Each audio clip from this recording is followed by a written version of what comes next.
Shalom to everybody. We are here today with an opportunity as I will, increase our blessing. We are already blessed, but every every bit, every line, every teaching, every principle of the truth that we can accept, and that's something I think that we'll probably talk about a little bit today, that it is known, when we read last week that source knows the circumstances. That's really a huge statement, and I hope that you've been thinking and meditating and contemplating that principle. We oftentimes, and maybe for some of you, I think I go through my spells of it, we oftentimes almost feel lost because we had so many years of being brainwashed into Christianity, and now all of that is exposed for what it is. And oftentimes it's like we have so little understanding and so little true wisdom, and that may cause you to feel alone. That may cause you to feel confused. There's a whole plethora of emotions that, depending on the mental and emotional state of each individual human, it'll all be different. But everyone, I'm sure, is experiencing some kind of, I'll use the term turmoil. It doesn't necessarily have to be tumultuous, but it's still turning things over.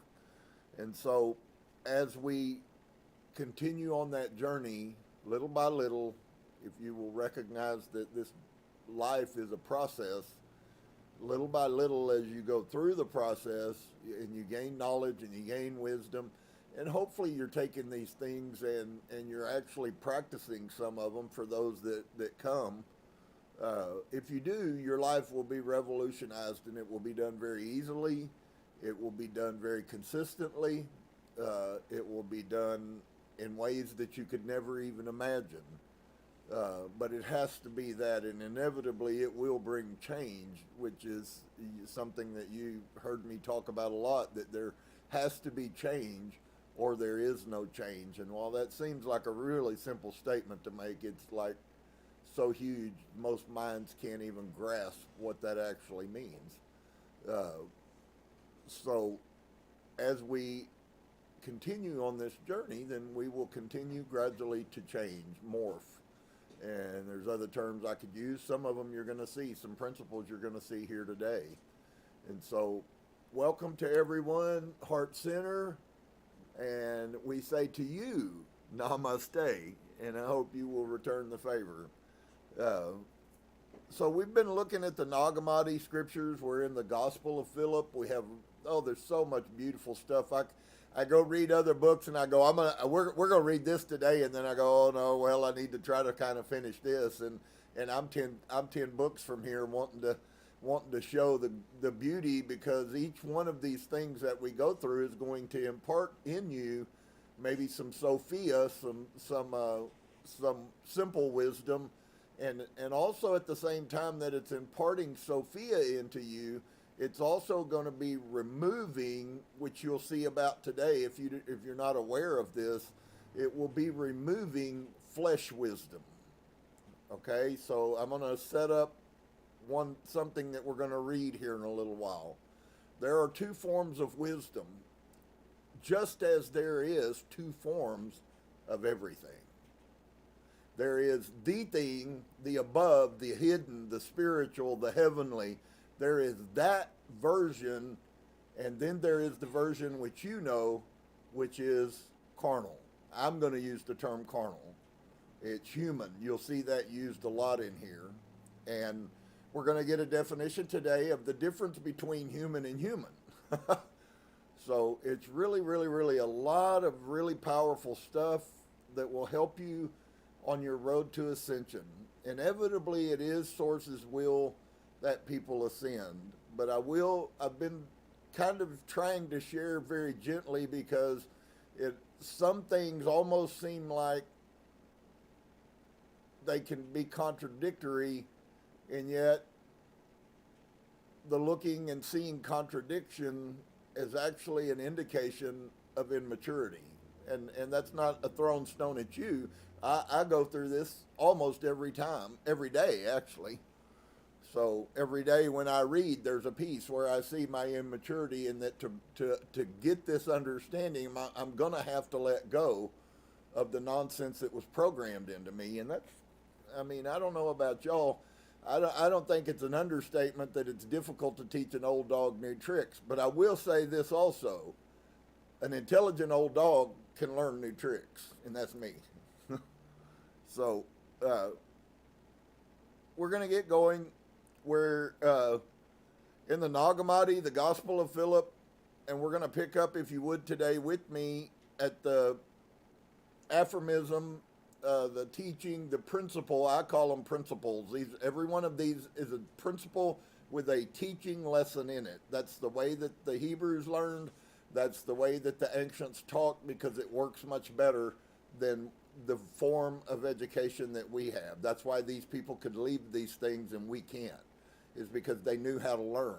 And you know, most people listen to something and it goes in and goes out. The numbers when I was in school that they gave us for how much we probably would learn in any given class period was 0.1% is all you're going to get. And I give 10,000 times that, so there's a lot that's left behind that people don't even know they left behind. So there's room. That's what I'm trying to get to. And so today, the first principle we're going to look at here is tied to unclean spirits. I've said it, and I'm going to continue to say it. Christianity was whitewashed and guised solely to tell you that Jesus did supernatural miracles. So by that, you must then understand that there is a supernatural realm. And that was the extent of it.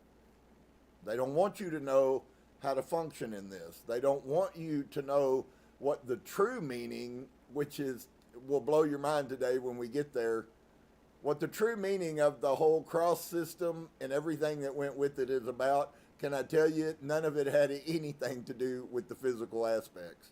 They were only a picture to show you spiritually of what you're supposed to do. Somebody listen to that. So, unclean spirits. Unclean spirits are male and female in form. Now, I want you to see this. I believe that goes on in both realms. Unclean spirits have a feminine and a masculine. The difference is they have a predominance for a feminine and a predominance for a masculine. Okay? So, unclean spirits, we're going from spirit to form. You need to listen to those simple words. Unclean spirits are male and female in form. Now, they use the word form instead of image, which you'll hear a lot as we go forward, because that word, if you'll learn this, should invoke in you a total paradigm shift in perspective. When you hear it, you need to stop yourself and remind yourself of the tools that you have and that have been given to you. You didn't earn them, I gave them to you, so that you might begin to have understanding. Now, many have thrown the tools away and will. Others put the tools in the box and closed it up because they're scared they might lose them. And one or two may take the tools out and polish them off and learn how to use them.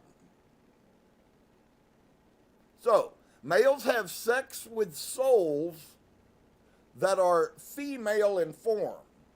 Did you get that? Males will have sex with souls. The concept of the soul has to do with us spiritually. So if you're a woman, it's always going to be a male unclean spirit that speaks into your mind.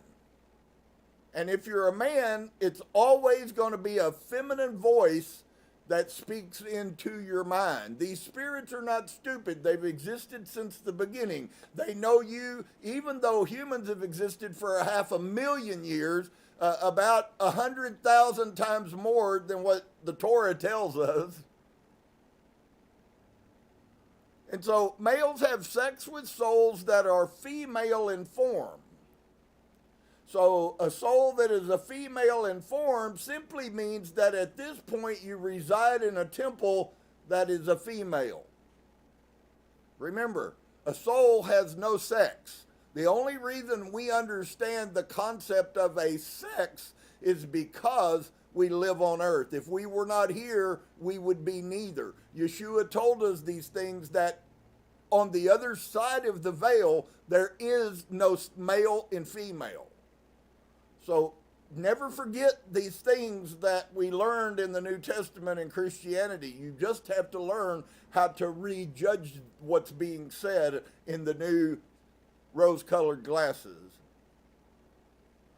And so males have sex with souls, spirits that are in female form.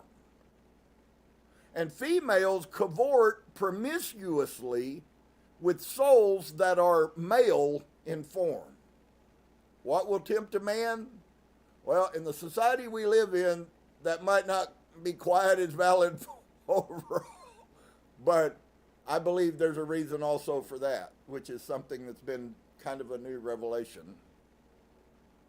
So, souls cannot escape them if the Spirit sees them. And I'm going to tell you, this is part of the reason, if you have a lust issue or any other issue, this is why you can't quit what is holding you.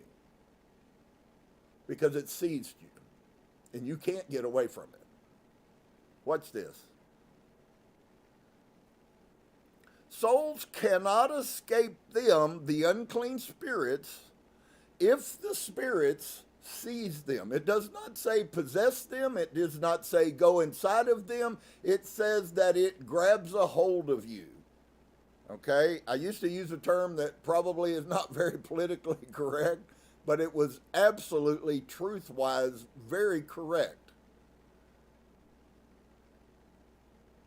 If it seizes them, unless they receive the male or female power of the bridegroom and the bride, and we'll take a look at that, because that ends up, once again, they corrupted it, but it ends up in the Bible, and if you begin to know what it really says, the New Testament totally changes. So, unless they receive the male or female power of the bridegroom and the bride, these are received from the mirrored bridal chamber. All these things are things you should be making mental notes of.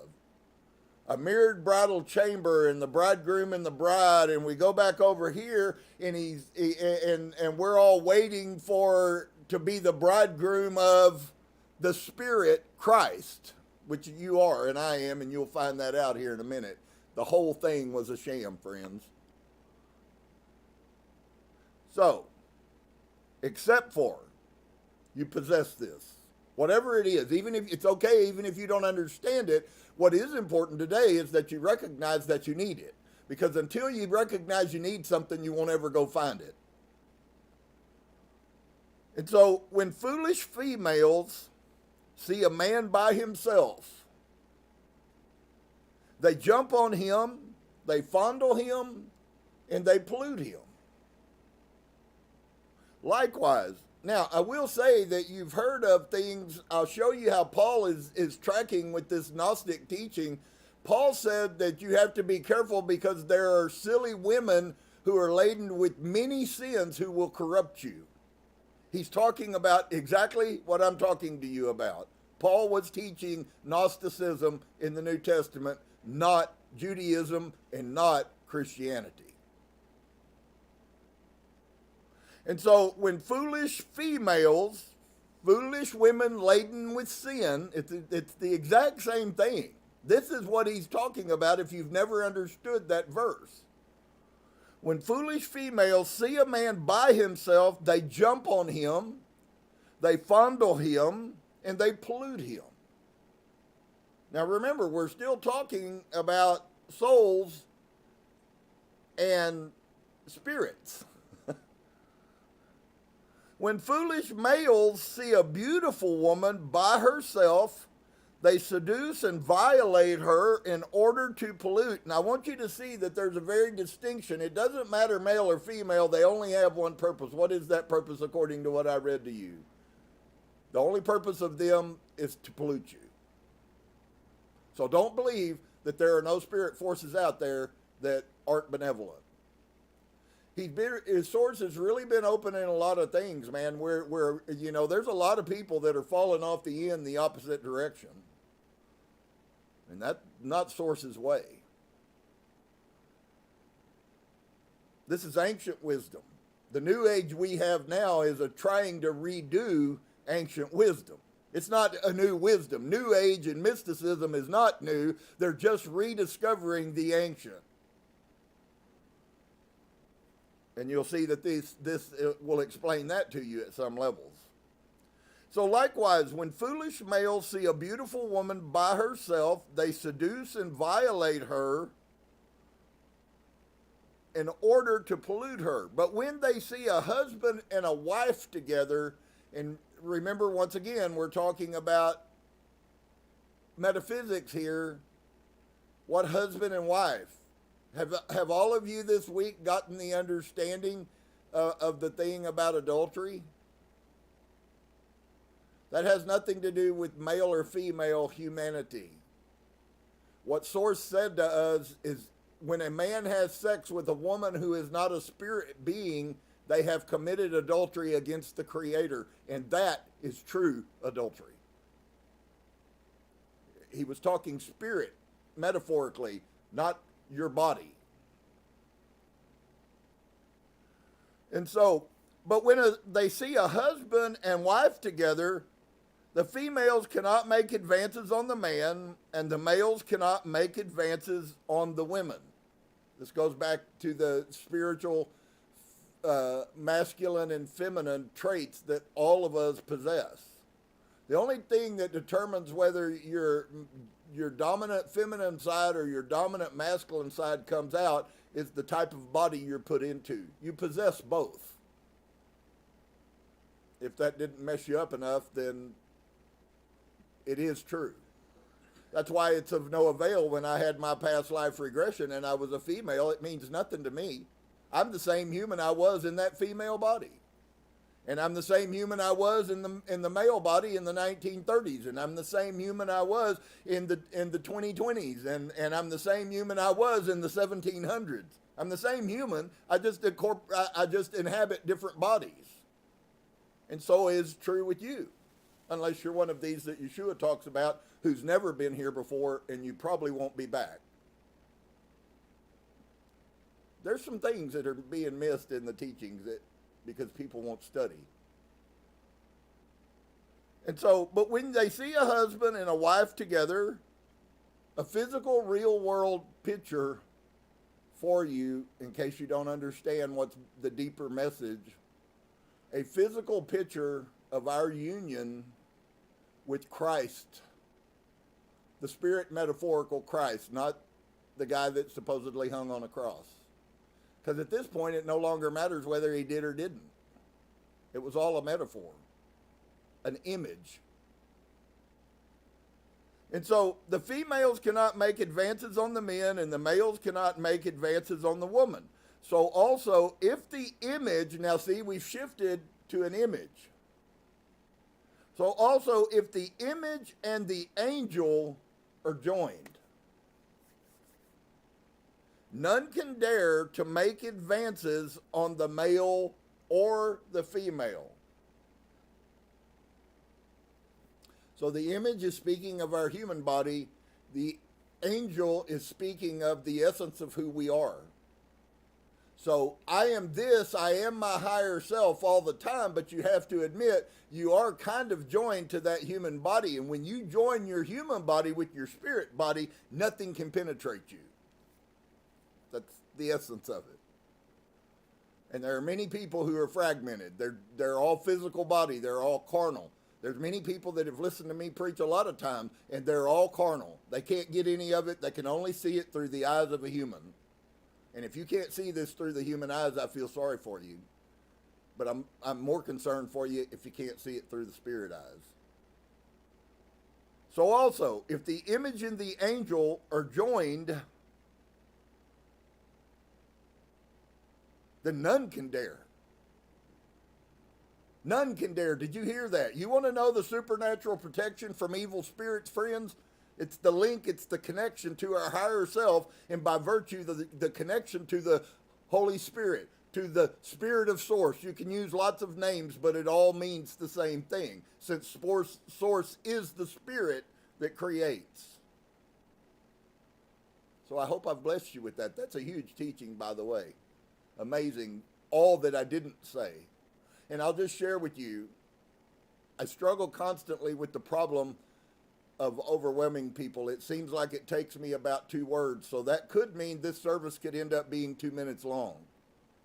But I fear that it's all the things that I say otherwise that often my goal and my plan is to let you look at the outside of the wagon wheel so you find the middle.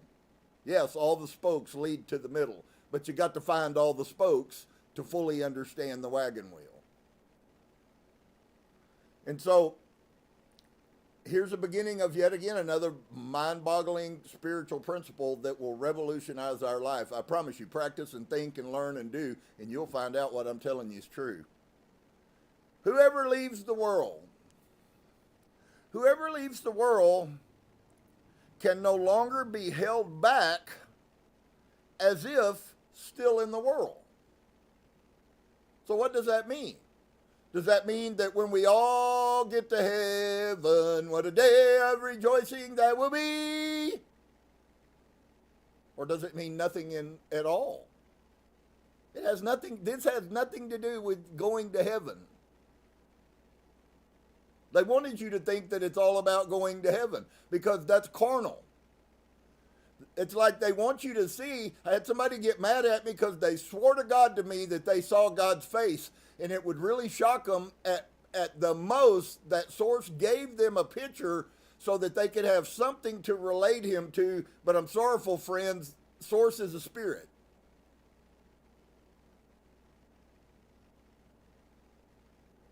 So whoever leaves the world can no longer be held back as if still in the world. Is that talking about leaving this place?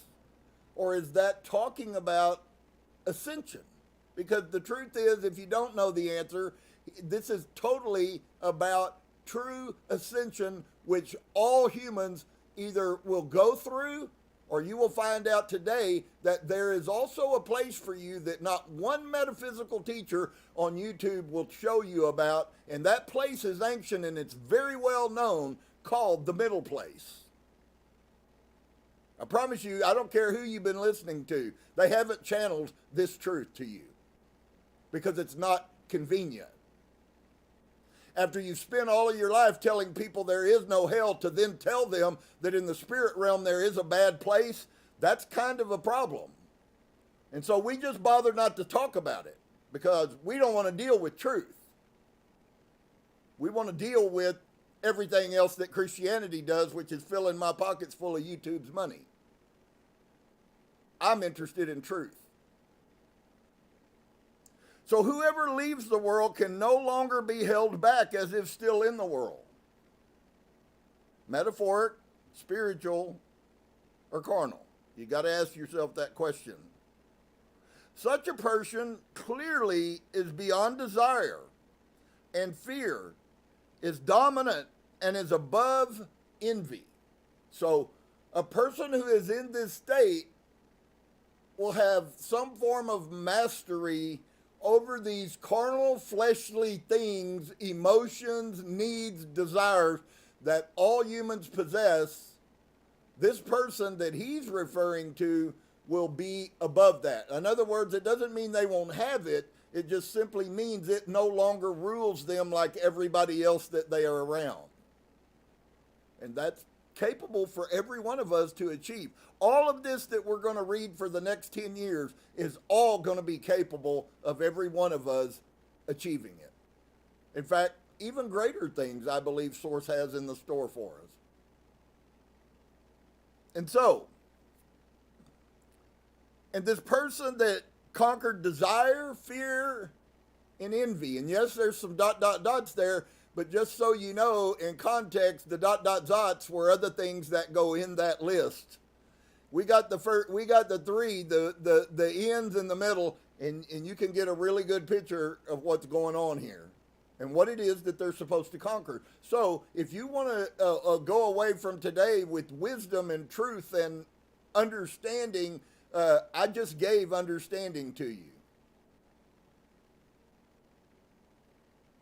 If you want to know where you're at, simply judge yourself on these things. How are you over fear? If you're constantly eat up with fear and you sit around and worry and you're full of anxiety, and that doesn't mean we don't have human emotions. It means that we have them, but then deal with them in the proper method, which also means typically, eventually, we will diminish them to where they no longer really are even worth paying attention to. I'm trying to learn those. People that have anger issues really have a problem, and he's diagnosing that problem in front of you right here. They don't need to learn anger management. They need to learn how to control themselves, and they need to connect spiritually with the only one who can give us peace. Yeshua tells us peace, peace, but I'll tell you there will be no peace. And then we're told when we're in the Father, we can have peace that passes all understanding. Those two things seem contradictory unless you understand physical and spiritual. If you don't understand this, nothing I say is going to make sense to you. I'm also teaching you a lot of the Bible that you never knew. So, if that person is grasped and choked, now remember we were back up here where what? The spirits were grasping. So these things aren't disassociated. It's a different facet on the same diamond that has thousands of facets. And I hope that that's something you will try to incorporate into your mind and your thought processes. Many of these things are not one or the other. All of these things it takes to make up the fullness of the Godhead bodily, if you would, using biblical terms, which source is. And so, if that person is grasped and choked, how can that person escape the great grasping powers? Still referring to what we read earlier about evil spirits in context. How can you get loose if it grabs a hold of you? That's a good question. Answer would be better. So how can that person hide from them? How can you get away from them? How can you cause the evil spirits not to see you? Some say, we are faithful. He's speaking to the denominations of our day, friend. 3,000 years ago, 2,500 years ago. How can that person hide from them? What if it was so wonderful that Source actually intended for us to hide from nothing? Reminds me of a line in a Leonard Skinner song Ronnie Van Zant wrote, I ain't hiding from nobody, and ain't nobody hiding from me. He understood something that most people that have spent their lives in church don't have a clue of.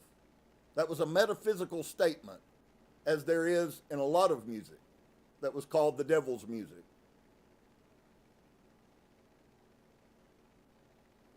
And so, some say we are faithful, and this is your denominationals.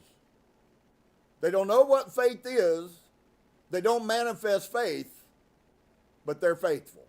So I can now be doesn't that really sound a lot like flowing from a female to a male?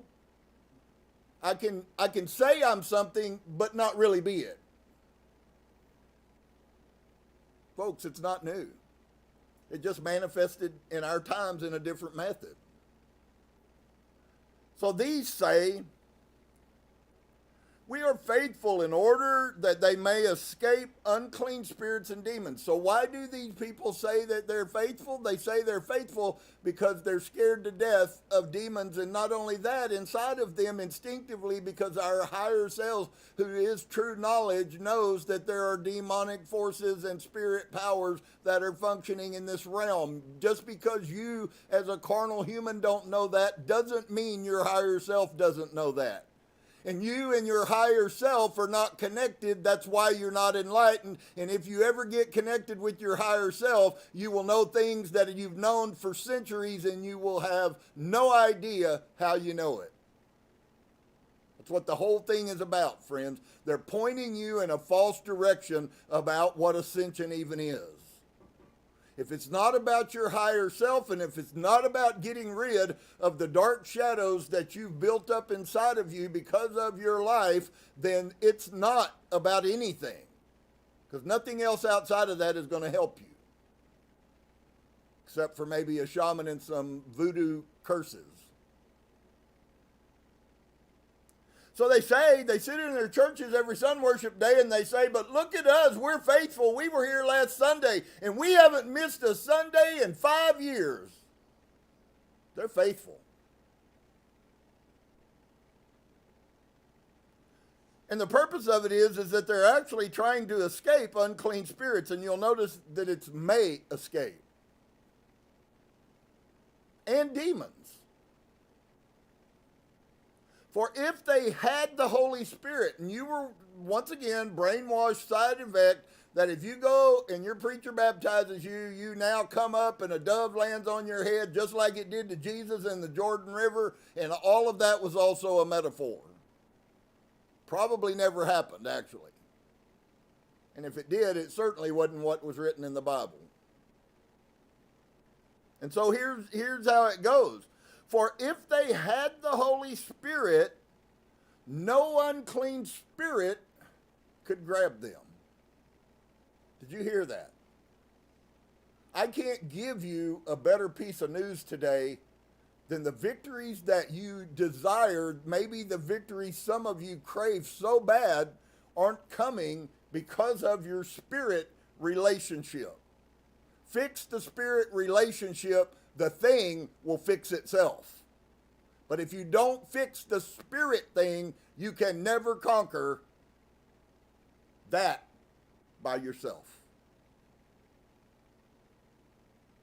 Pretty crazy, beautiful, loving, kind. Our source loves us to no end. He loves us so much that he sent his word, and you're going to find out about this word in a minute. He sent his word to do what to us? Do you understand what that verse in the New Testament even means? That source sent his word to heal you? How are we healed, sir? Well, we go to a doctor and we pay him a lot of money. You're just as sick as you were before you went to the doctor. Because true healing can only come inside of us. And there's a protection. Any of you guys remember? I'm going to show you something that might shock you. Y'all remember me sharing this with y'all on the beginning of my next phase of ascension that I'm on now? Do y'all remember me sharing this with you and telling you that you could expect to begin as soon as I started reciting this over you every week, that you could expect to begin to see changes? And every one of you who have any form of spirituality in you, immediately that began to change. Many have told me that. Well, here's the thing that you didn't have before. To accept that responsibility inside of you and truly accept it. There's lots of people that listen to me that don't believe a thing I say. I'm not talking to those people. I'm talking to the ones who do.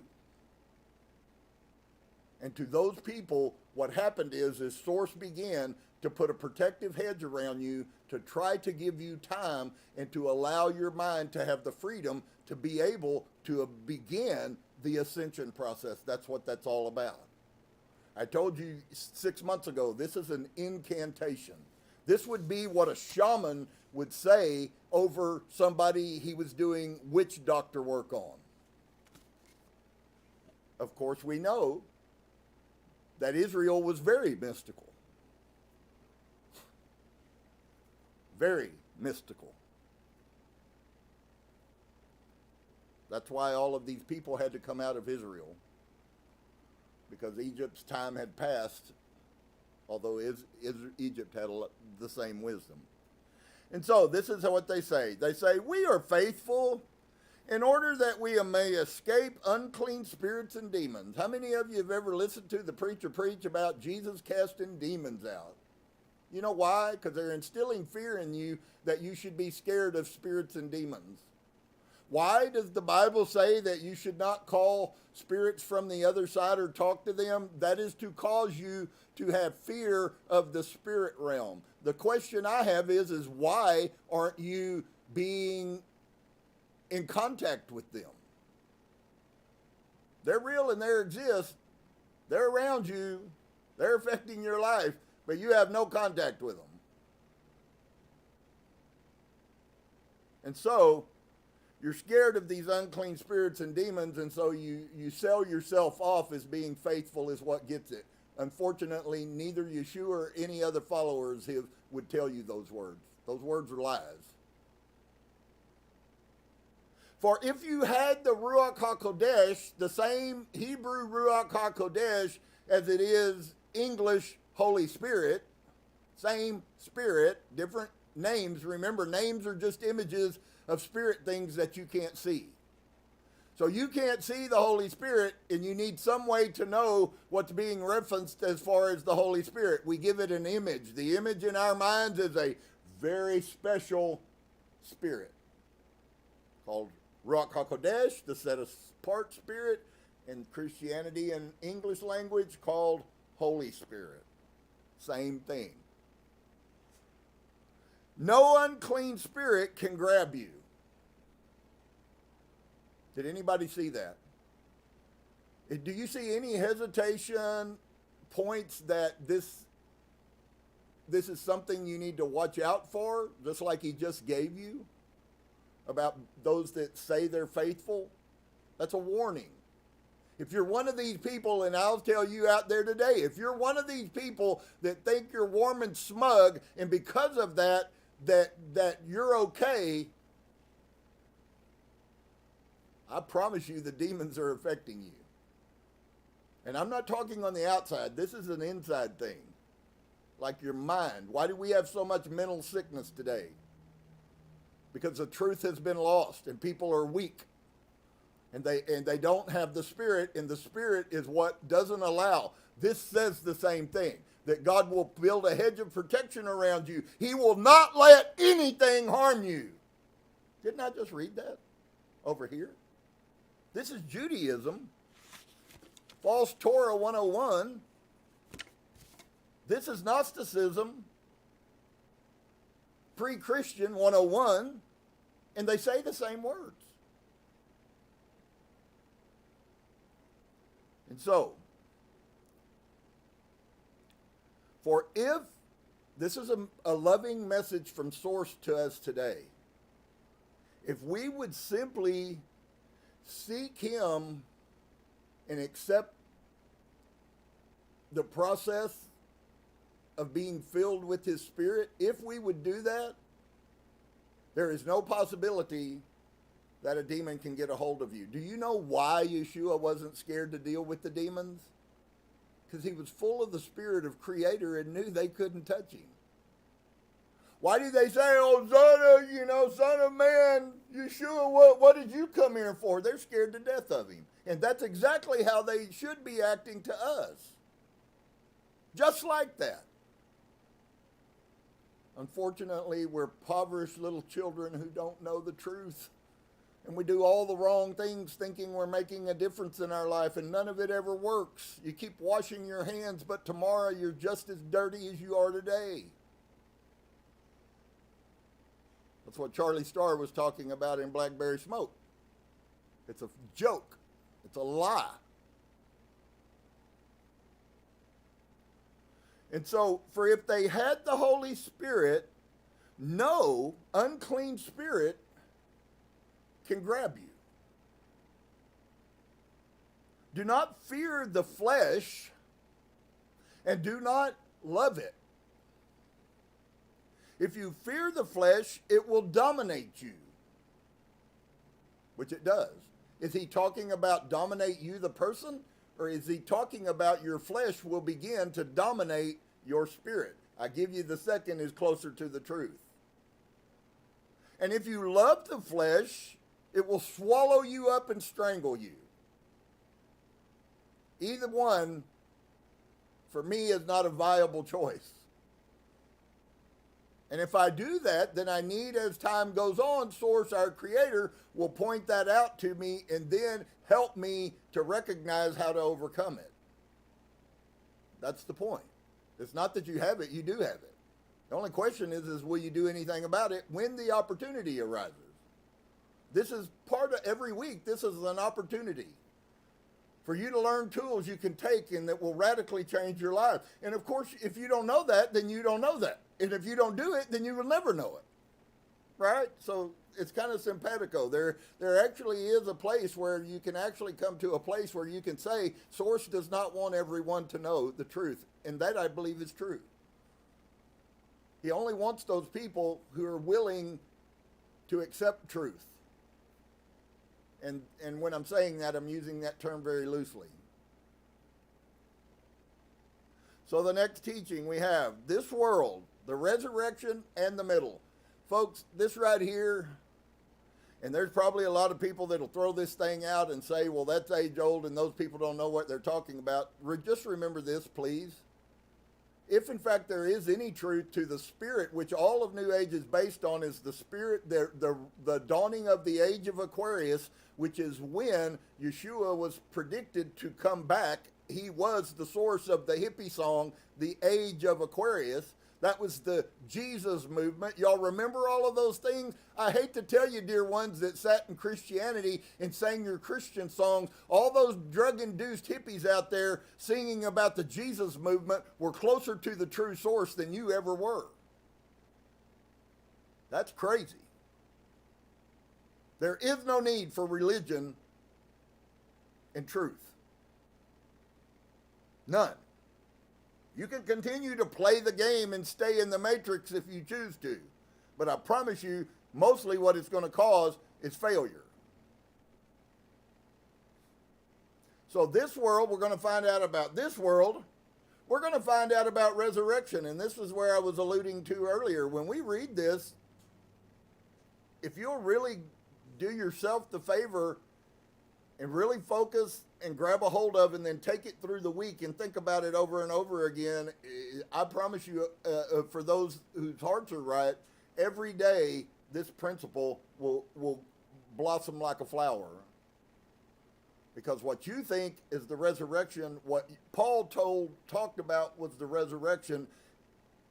For people who have eyes to see, this is about to give you a better definition than you've ever had and I've ever had in my life about resurrection. You're still waiting for the dead in Christ to rise and then those who are alive be caught up to meet him in the air, right? That's a written, carnal interpretation of what's supposed to be happening to us spiritually. It's not literal. In fact, it has to happen here before you die. Watch this. This is crazy. Exactly the opposite of what you've been taught your whole life. A person is either in this world or in resurrection. Okay? Hold on a second. We're either in this world or we're in resurrection. Well, you know, we either live on the earth or we're in the heaven. That's what he's talking about. And that's about how long it would take a Christian preacher to screw you up. A person is either in this world or in resurrection. Or, there's a third one that you don't want to hear about, but I'm going to preach about it anyways. Or you're in the middle place. Now, you've never heard in your life about the middle place. You've heard about the bottom place. You've heard about the bad place. You've heard about hell. I want to introduce you today to what I believe is the pure truth, dispelling the lie of the devil and hell, because I've already shown you that they're evil spirits. I don't question that. Many new age people do. I don't. Here you go, guys. A person is either in this world or in the resurrection or in the middle place. So all of us have one of three places that we are in, and this is the totality of it. You're either one or the other. Guess what you're not? You're not in both at the same time. Here we go. This is crazy. And then Philip writes, may I not be found there. There was the pause in the third one because that's the one he's referring to, that may he not be found there. But it is a real place, and there are going to be many people there. Some that are listening to me. May they not be found there. In this world, there is good and evil. If you have any struggles about that, there's no reason for you to struggle. There are many people out there, I've listened to them for hours, tell people that there is no evil. Even bad things are good. That I agree with. But to say that all bad things that actually have a good in there's a huge lesson for me to learn, doesn't mean they didn't have evil effect. Hitler had a purpose for being on this earth, but Hitler left a lot of marks on a lot of people too. Not positive marks. So, I use him because he's the worst case scenario. We got some politicians worse than Hitler by far. And so he says, may I not be found there. In this world there is good and evil, but the good of the world is not really good, and the evil of the world is not really evil. And why is that so important? I've been telling you that when are we going to begin to recognize that even the bad things that come into our life are good? I don't like it. I don't like that principle. But some of the greatest lessons you'll ever learn in your life about anything don't come from the good. They come from the hardships that you went through. I personally would say that the bad times are better than the good times. But we don't have that perspective because we've been programmed by those who spoke into our life. Oh, if it's bad, the devil must have done it, and if it's good, thank you, Jesus. What if Jesus did the thing that you thought was so horrible? I also preach that in Christianity. So,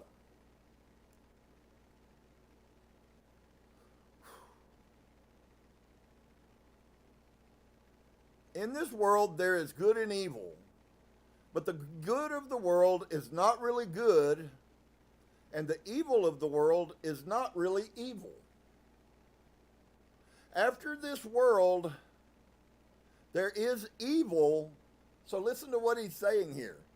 After this world, there is evil that is really evil. After this world. This is called the middle. So you could go earth, middle. They changed it from earth to bottom. What they didn't want to know is that for you to gain safe passage through the middle to the top, you got to go through it. Remember, spirits don't let demons hang on to you? That's another amplification of that whole treatment, is right here in the next thing he says. So, after this world, there is evil that is really evil. That's called the middle. The middle is death. Now, is this speaking of a physical death? Or is this possibly speaking of a spiritual death? And if there's spiritual death, then I thought we all were eternal. Isn't that what the people out there are telling everybody? Oh, we're all eternal. We're all going to heaven no matter what we did. Really? I find that concept a little bit difficult to deal with, even more so the more I study. I haven't found any sect other than modern people that believe that. They all had that there was another piece to this than what we've seen. Yeshua talked about it openly. Hell, hell, hell, hell, hell, hell, hell. From the Christ that we're supposed to become. Just so you know, hell means a place of outer darkness, a place that is far away, a place that is not in the presence of source, which would be real hell. And so, after this world, there is evil that is really evil, that is called the middle. The middle is death. as long as we are in this world, we should acquire resurrection. And that's so strange. Listen to the words, friends. The time for you, and I've been teaching this in a way, it's not these words, but I've been teaching this principle ever since I came in to Christianity. Now is the time you make things right, not after you die so you can go to heaven. Now, every day is the day you make things right for yourself. You have to do this. Jesus didn't do it for you. Another major lie. Deceives billions of people. So, there is a real evil, and we're now learning that that real evil has to be dealt with after. But there's a stop for that evil, which is before. So this is like that procrastination thing. If you got a deadline and you don't make it, it's your own fault, and if they fire you, you probably deserve it. It's the exact same principle. The middle is death. And as long as we are in this world, as long as you are here a human with a spirit inside of you, as long as you're still in that state, you should acquire resurrection. So now if you'll take that definition and you go pick your Bible up and read from Matthew to Revelation, and all of the times you see resurrection in there, you apply this principle to it, and it will totally change the Bible for you. Resurrection that Paul is talking about is this which I am sharing with you today. He wasn't talking about after. See, to be dead in Christ, you have, and we'll find this out, I'll show you this in a little while, the true understanding of Yeshua and what he was and what he came for.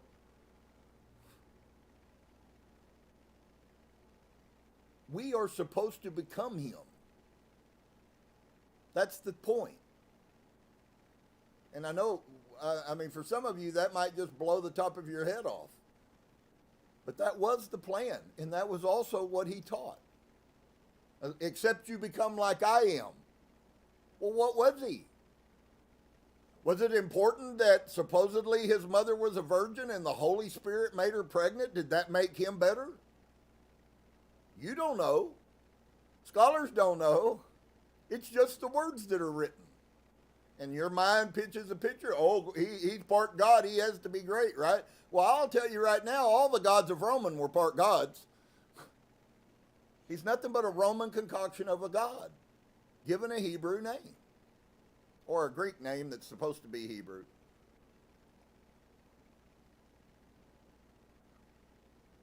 Let's look at this. So this middle place then is death. And then we could sit down and on paper we could begin to ask questions and then go find the answers to those. Is this a metaphoric death? Is this a spirit death? Is this a physical death? I think those three are probably the most prominent question that should bring into your mind as we learn how to think. As long as we are in this world, we should acquire a resurrection. So you mean I thought I was going to be resurrected after Jesus came back. Why is it that I need to acquire this resurrection? Same thing, same word. Why is it that I need to achieve it now? So that when we take off the flesh, now you begin to get a picture. Is he talking about your body anymore? No. If you take off your flesh, you have taken off your body. For many, so that when we take off the flesh, we may be found in rest and not wander in the middle. So here's the picture for you. When you die and you take off your flesh, if you're not resurrected, the other interpretation of resurrection is ascended. Funny, isn't it? So if you are not ascended before you die, when you won't have protection to go through the middle. You see it. And when you find out that this real evil, which is the middle, and so we may not be found, we may be found in rest and not wander in the middle, cast into outer darkness. They don't argue with each other, friends. They're saying the same things, just using different words. For many go astray on the way. Wow. The way is the straight and narrow, correct? Revelation 22:14. Straight is the gate and narrow is the way that leads to righteousness, and no man can come to the Father except he comes through this path. Folks, New Age is telling you that's not important. That is the only thing that is important. Righteousness today is as important as it was 5,000 years ago.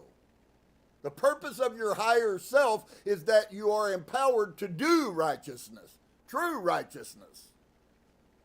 That's the whole purpose of accessing your higher self. That's why we're horrible failures at righteousness, because we're functioning in our carnal self and not functioning in Rob Turner, the true Rob Turner, that's loving and kind and benevolent and loves and helps and saves and heals. And you're that too, as soon as you begin to recognize it. For many go astray on the way. And so if you don't know what the way is, that could mean a lot of things. But when you go read Revelation 22:14, and if you know what the Bible says, the way is not a foreign object to you. This is telling you how that works. They're not against each other. They're parts of the same message. One is more corrupted. You have to have these older Gnostic writings to be able to interpret what was being said, if you know that Yeshua was a Gnostic, not a Christian. And that's the kicker right there, friend. So, will and action. Your will and your action. It is good to leave the world before one sins. Okay, how do we leave the world? We're talking spiritual ascension. We become above it. Even if we're walking here, we're still walking above the world as you ascend. You go higher, higher, higher, higher, and you're now looking at the world that you used to be buried in. Metaphoric spirit. So it is good to leave the world before one sins. Why? Because if you leave the world before one sins, you're not going to be back because you have no karma to deal with. That's the whole purpose of ascension, is for us to release the karma that we have built up. And if you continue to do the same crap that you did possibly in 25 lifetimes, I'm pretty sure your karma load is not getting smaller. In fact, every lifetime you come back, you just add some more. Let's stop that process and begin to cancel that karma with enlightenment. It can happen really fast, and you can deal with a lot of past things really quick. And so it is good to leave the world before one sins. Look at this. Some have neither the will nor the strength to act. Some of you today have neither the will or the strength to hear what I'm saying. I've given you the truth, and you don't have the will to act. I'd rather just sit here, nod my head and act spiritual, go on. I don't really believe it. We don't need to burn sage, and crystals are an abomination, and I wouldn't wear them if somebody gave them to me. Yada, yada, yada. You won't do a thing with it. Many will profess themselves to be different. I have faith, but you're not any different than you ever were.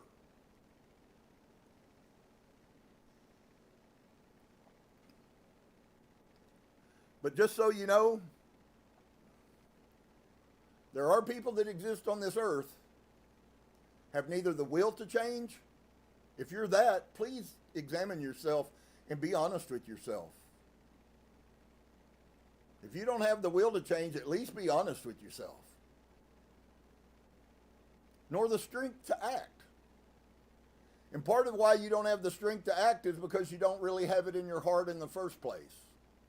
I've had people listen to me for years that say, oh yeah, I believe what that guy is saying, and then they do everything the contrary of the things I'm teaching. You don't believe it. You tell yourself, you lie to yourself, you appease people around you because it makes them feel good, but you don't believe it.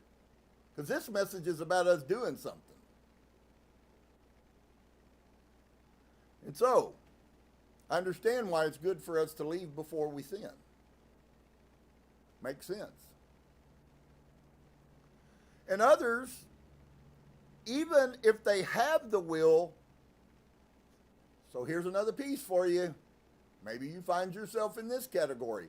None of you are condemned by this, even if you're guilty of it. You're not condemned. Can I tell you today is a new day, and we're entering an amazing time, and the opportunity for you to begin to gain mastery over your life, friend, it is right here in front of your face. No questions. It doesn't cost you a thing except discipline of oneself. That's all. And so, there are people also on this earth who have the will. In other words, they go, you know, this is like for us watching videos and we find out that all of that wonderful Tupperware and all of that plastic that you use is killing you. And then once you find that out, you do nothing to fix it. When you find out that all those tons of sugar you eat every day taste real good, but when you find out that that's the worst thing for you and it was all propagated by big business, you continue to eat it. You're one of these. Hey, you're in the Bible. So there are people that exist on this earth that they have the will, but they do themselves no good. Let's find out why they didn't do themselves good. So this is the person I was talking about that goes halfway, but they don't do the end. And here it is. For they have not acted. We've gone 3 or 4 cycles in my house around here of going through them, and something happens, I believe it's source, put something in front of us, we find out something horribly bad, and then we go into a mass panic because we want to live in truth, and we go and we throw all our pig. I stood at Gold's Gym in Austin, Texas before I left there with a cooler that had probably 1,200 pounds of processed wild hog meat that I bought by killing it, and I gave that stuff away at Gold's Gym and told every one of them, this is poisoning you. If you want to do it, knock yourself out. It's either that or I'm going to throw this stuff in a dumpster. And I did pray about it, and Source said pagans eat what pagans eat. I never had another conscience about giving it away.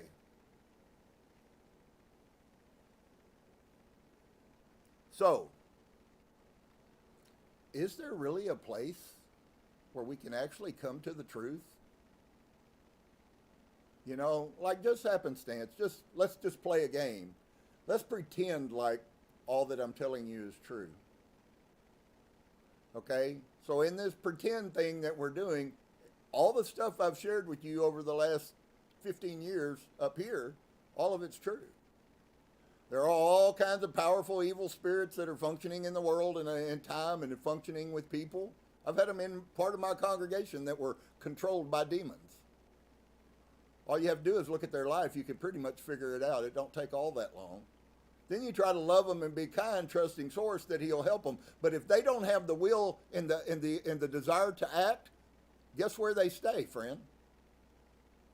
Under the bondage of those spirits. It's all that we've read today. I've watched this play out in Christianity, friends, for 30 years. Every word that I just read to you, I have physically watched multiple times. It sent people to prison. It ruined families. It hurt children. You don't listen. And even if you do hear it, you won't do anything about, oh, well, yeah, I know we shouldn't eat that, but let's make some more out of it.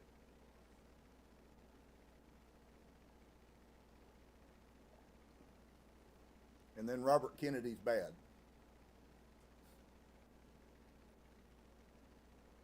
So, there is a class of people also that do themselves no good because they do have the will. They say, well, you know, I really think that sounds good, and I think that sounds right, and I think I should do that. And then guess what happened? Oh, well, I ain't got time to listen to that guy. You know, he's a little bit over passionate. I think sometimes he's mad the way he screams. If that's all you saw, you were looking for the wrong thing to begin with. Paul himself also said, I'm not very good at speaking. Moses himself also said, I'm not very good at speaking. For whatever weird reason, Source seems to pick people and give them truth that ain't real good at speaking. Do you think it's because you won't listen any other way? I could rub your head and pat your little butt and make you feel wonderful if that's the lie that I wanted to perpetrate, and I'd probably have a whole lot more money for doing it. I'm interested in truth. So, here's where we get into the part. They have not acted. In other words, they had a will, they found the truth, but they didn't do anything with it.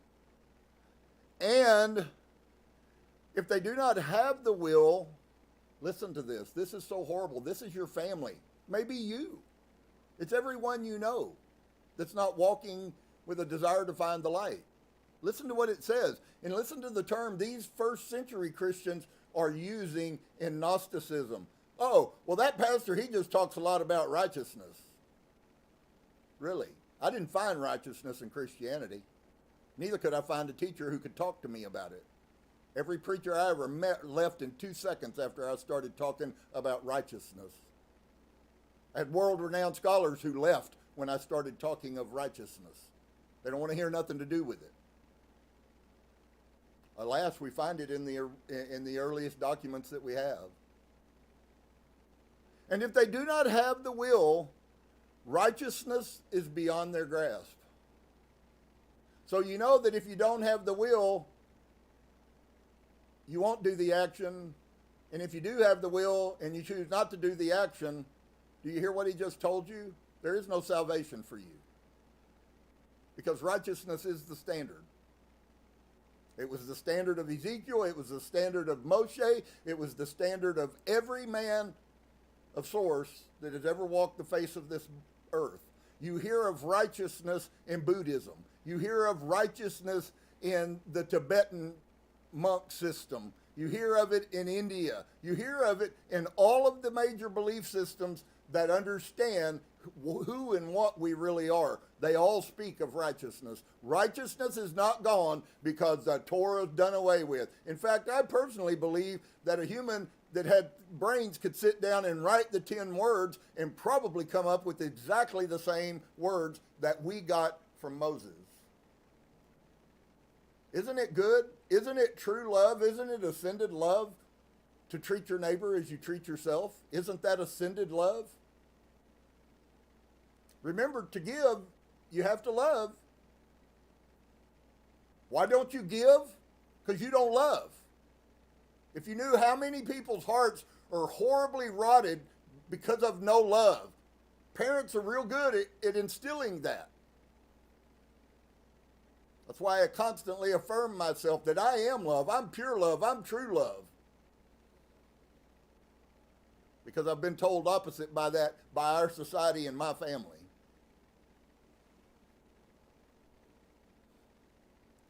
So righteousness is beyond their grasp in either case. Whether it's an inaction on your part because of will or whether it's an inaction on your part because of action, friend, really, Source doesn't really care which it is. He understands your circumstances, but he's still going to give you what you deserve. That hasn't changed. It always comes down to the will, not the action. Why? Because if you don't have the will to change, you'll never put the action anyways, and you've already judged yourself, and it's over with. So why did it matter about the action? But if you have the will and you still choose not to do anything about it, if I tell you the truth and you say, well, that's good and that's the truth, you just hung yourself if you don't begin to put it in your life. And you have to do that at your own pace. That's not the problem. All of these things, Source knows the intention inside of you. Remember, he knows the thoughts and intents. A vision of hell. Well, that's weird to end up in a Gnostic text. Or is hell just another metaphor?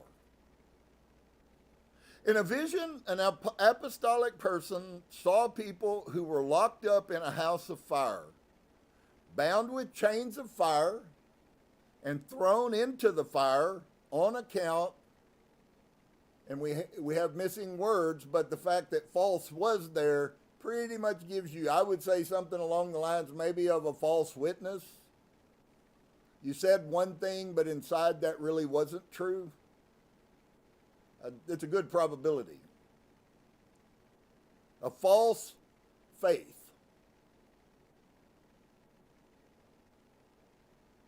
It was said they might have saved their souls, but they did not want to.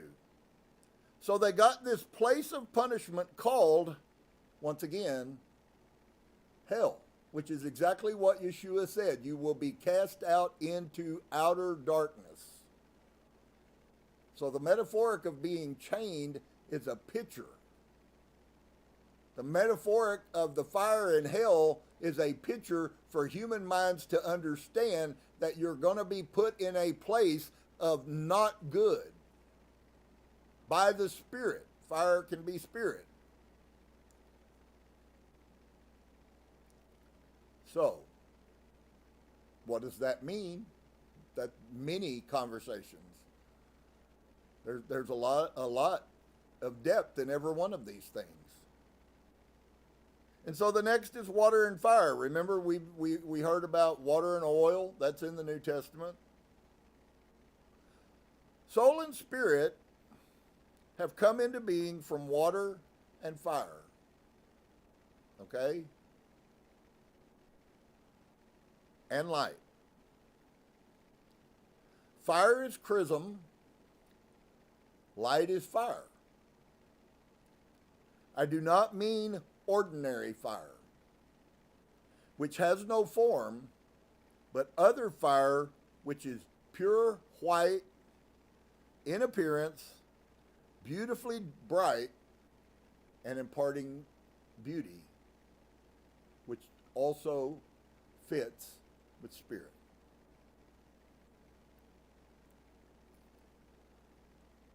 So we must be water and spirit. Truth and nakedness. Truth did not come into the world naked, but in symbols and images. Okay?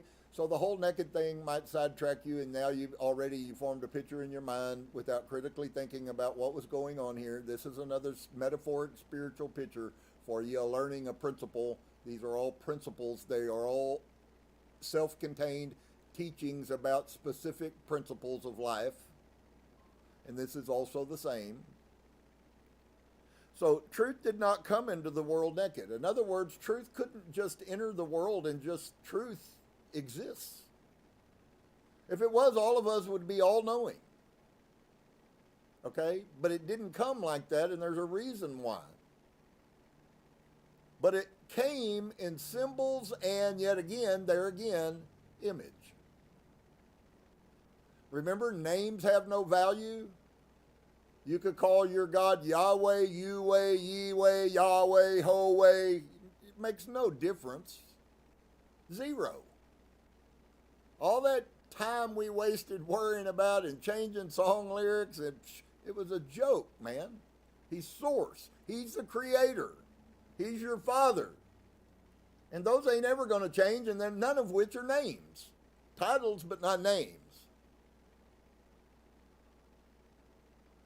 And so, the world cannot receive truth in its purest form. Y'all think sometimes I wander around and stuff, and I do. But I have to tell you, part of that is implanted in me when I was put into this body as my way of slowing down the deeper things, which is what I really want to get to. So the world cannot receive truth in any other way. So here it is for you, friends. If you're looking for where you're going to find truth, you're going to find it in images and you're going to find it in symbols.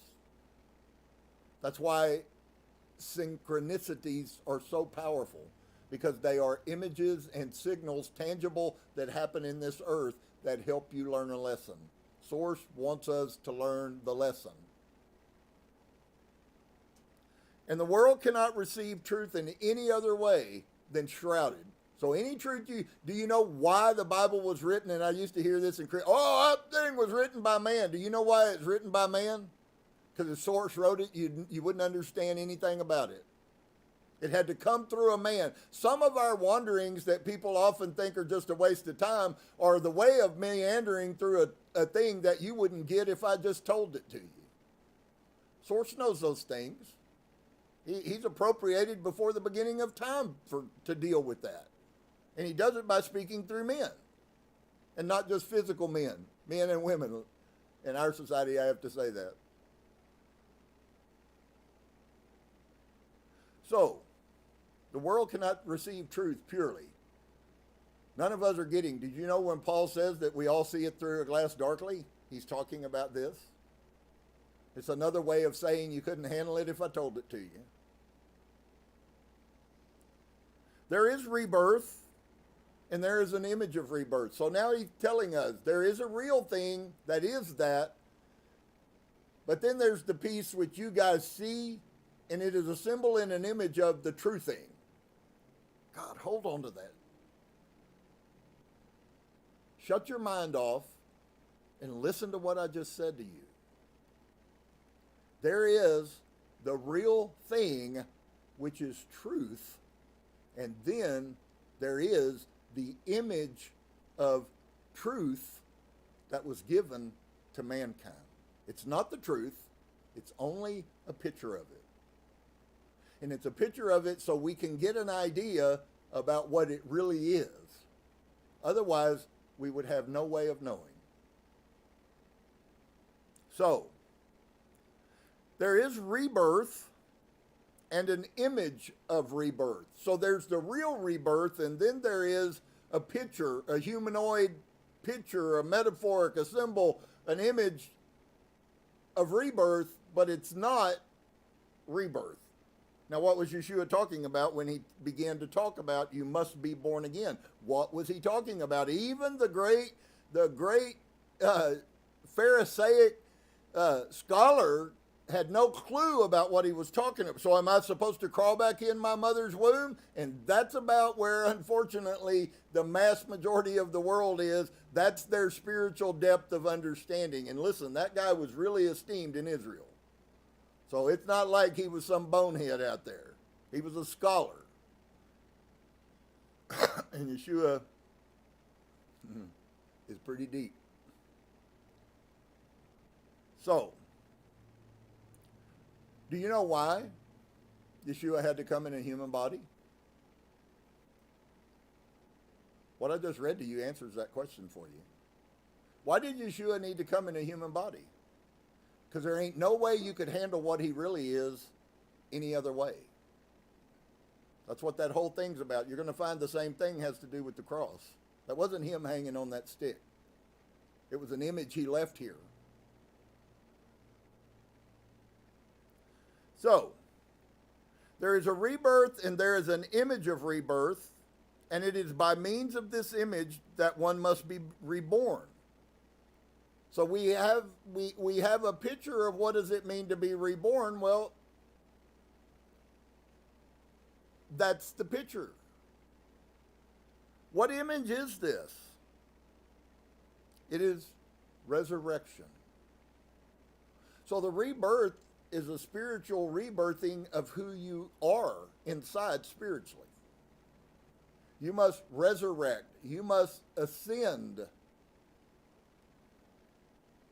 And you've already read and learned that you must do that before you die. Can I give you, I listened to people, I had 3 people this week say it to me. Well, I just wished I knew what the purpose of life was. I answered all 3 of them and none of them accepted my answer.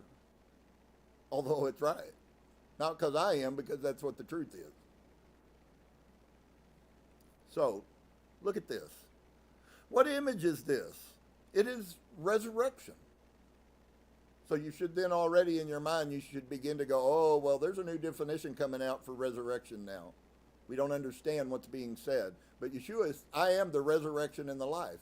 He's talking about what I'm reading to you, friends. He said it of himself. It is resurrection. Image must arise through image. Or in other words, you need an image so that the truth can arise, so you can see the truth through the picture. By means of this image, the bridal chamber and the image must approach the truth, and this is restoration. There's also some lines in there that talk about the restoration of all things. In fact, it was Jesus who said that. Everybody's over there in Israel looking for a Messiah, honey. Y'all missed the point. Massively. Massively. So, when we reconnect with the Holy Spirit, some really powerful things go on. Some say it's a mystery. And so,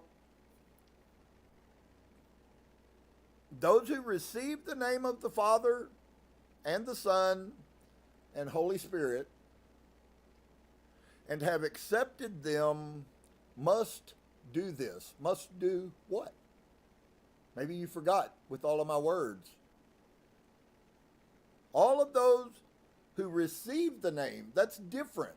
How do you receive? You receive, you've already been told, you receive by faith. You give by love, you receive by faith. So how do you then receive the Father, Son, and Holy Spirit? You have to do it by faith.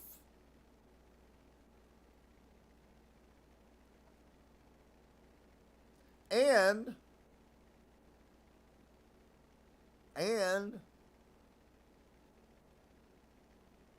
accepted. Do you see that? There's a clause in it still. You can do it, but you must be accepted. And so, those who receive the name of the Father, Son, and Holy Spirit have accepted them must do this. So there's an acceptance in the image picture is that we accept it, and by us accepting him, he accepts us. There again, it's the two image. It's the spiritual image and it's the physical image. I physically have to accept him and accept those things as being real and tangible, and I must also do it spiritually, and then I begin to know that that I am accepted. What gets me in the door? My will and my action. None of it's insignificant. Every word that we're reading, folks, is life-changing for us. And so, if you have accepted them, you must do this. If someone does not accept them, the name will also be taken from that person. Oh, that's the one y'all didn't like. That those that have, he will give more, and those who do not have, he will take away the little bit that they did have.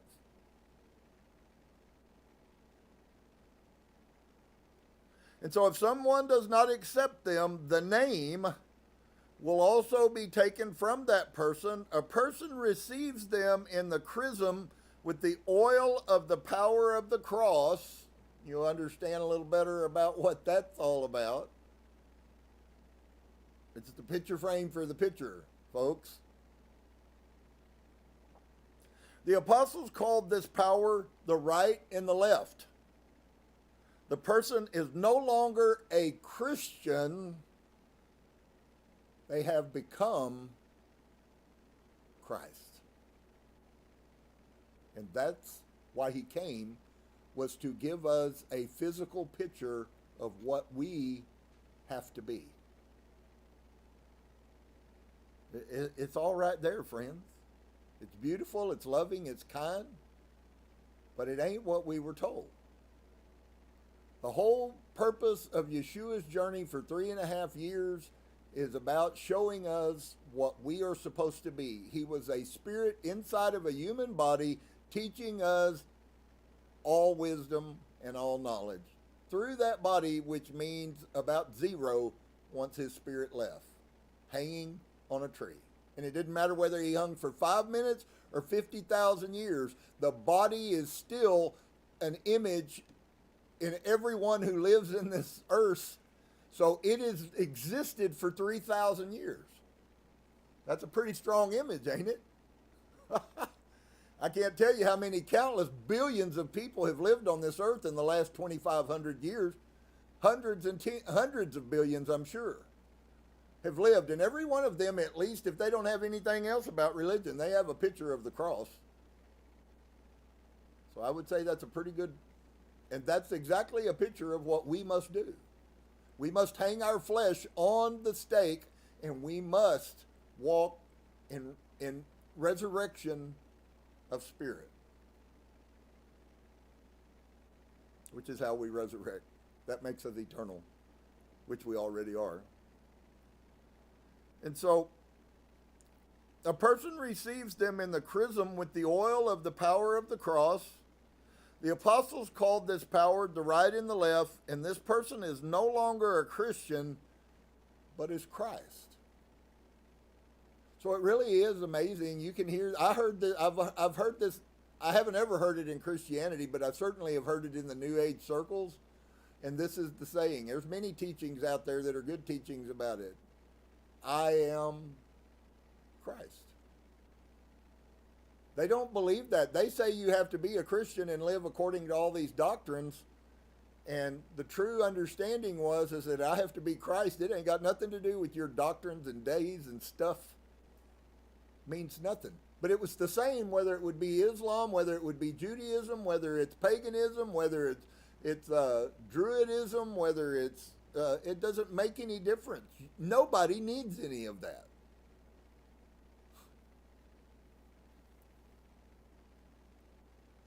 So we must become Christ. If we are that, or if we can become that, then we probably should give lots of credence to what does that mean. Pretty important, I would think. And so the sacraments. The Master did everything in a mystery. He never told anybody why, because he was hiding and giving you a picture of what you could not contain, what you couldn't understand, what you couldn't accept. It was an act of kindness by Source for him to do that. So the Master did everything in a mystery. Baptism was a mystery. Oh, that gives us a dead giveaway that baptism may not be what you thought it was. And chrism and the Eucharist, y'all guys going to be blown away what the Eucharist was really all about. And redemption and the bridal chamber, all things you find in mainstream Christianity, friends. Just, you needed to know that. And so the inner and the outer. For this reason he said, I have come to make the lower like the upper, and the outer like the inner, to unite them in that place. He spoke here, once again, because he is speaking what? What is he speaking to us? His words are truth. Thy words are truth, O Source, O God. Words are truth, friend. And truth had to be hidden in words of man for men to be able to deal with what true truth is. And so Yeshua comes and he spoke here in symbols and images, because the truth is that action is going to make you guilty and you're going to pay 10,000 times for it. Now you know. You couldn't deal with that. If we saw the real level of Source, although he does want us, and we will as we go, if we continue on this path. Wherever we are, we will infinitely be higher than what we were. That's a given. And so it's an hour and a half. I think we probably should stop right there, although some of the best stuff is to come. We'll look at it next week.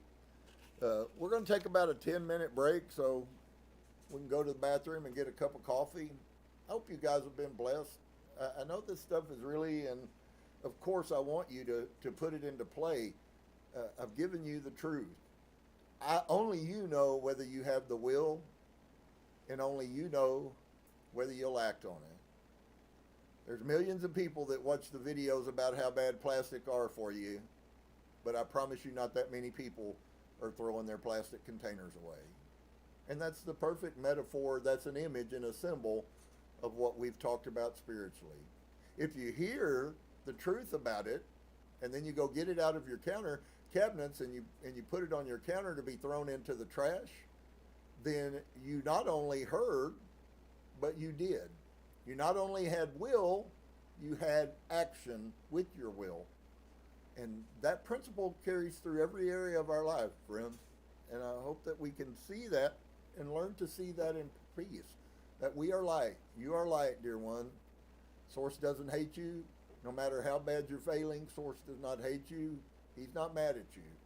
He has laid out for us the paths and the journeys and the ways in the past, but he's not, quote unquote, per se mad at us.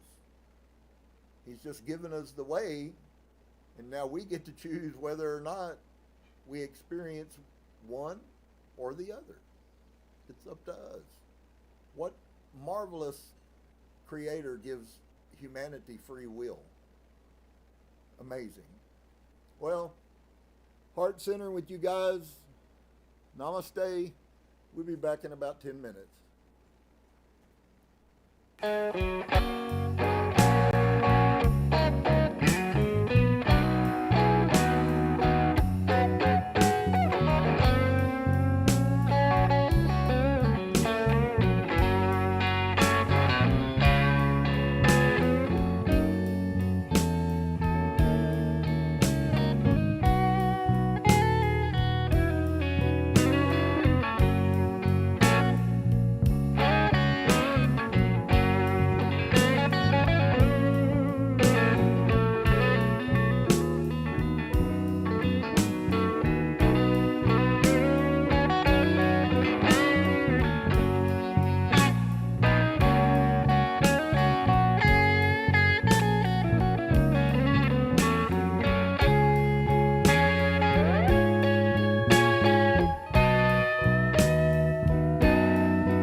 All righty.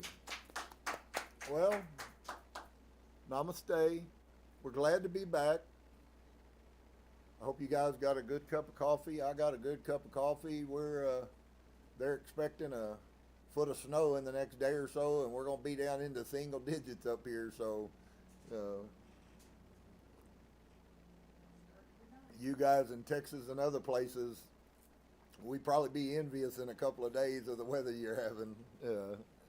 It'd be a bit difficult for a couple of weeks up here for sure. So, well, we're looking now at in light of all of that profound stuff, and for some that, some have said that I could break these up into two services. Each teaching could be a service and still have a plethora of knowledge. And that's true, but we're here recording, and I hope that if it matters to you, some of you will come back and watch different pieces of this. And of course, our amazing music. Today we got some people that are sick, and we got bad weather coming, so we're not going to have any music this week. So the how to know God. It's really an amazing concept, because when you look at the connotations, isn't it really? It's a true statement on kind of two levels. One is finding out ourselves and finding out about our higher selves and learning our higher selves is finding God, because we are made in the image of God. So once again, we're an image. We're supposed to be on this earth, and this is exactly what Yeshua was teaching, is that we are supposed to be our sources, our creators, emissaries on this earth. When people look at us, they're supposed to see what source is. Well, is source all one thing, or is source really a lot of things? Source is righteousness, but source is also mercy. Source is mercy and righteousness, but he's also long-suffering, and all of those things, for those of you in Christianity, you've heard all of those things typically are absolutely still required of us. And so that's why it's so difficult. But this is coming. Patanjali is more from an Indian perspective. But it's so amazing. Me and Dave were sitting here talking about how much every week from the Nag Hammadi of the first century to Patanjali's writings, and yet their message intertwines like it was created together. And so we're at aphorism number 19. The gunas pass through 4 states: gross, subtle, primal, and unevolved. Here, Patanjali summarizes what has already been explained in the commentary on Aphorism 17, which we went through, of the first chapter, when the universe exists only in its potential form. The gunas are in perfect equilibrium, and their state is described as unevolved or signless. When the universe begins to evolve and the guna balance is disturbed, we find the dawning of Mahat, the cosmic ego sense. This state is described as primal and indicated.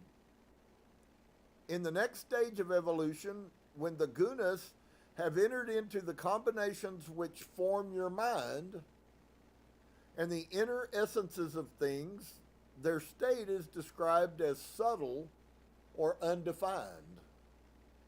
And finally, when the universe has reached its external physical manifestation, the state of the gunas is described as gross or defined. Gross meaning completeness, defined meaning exposed.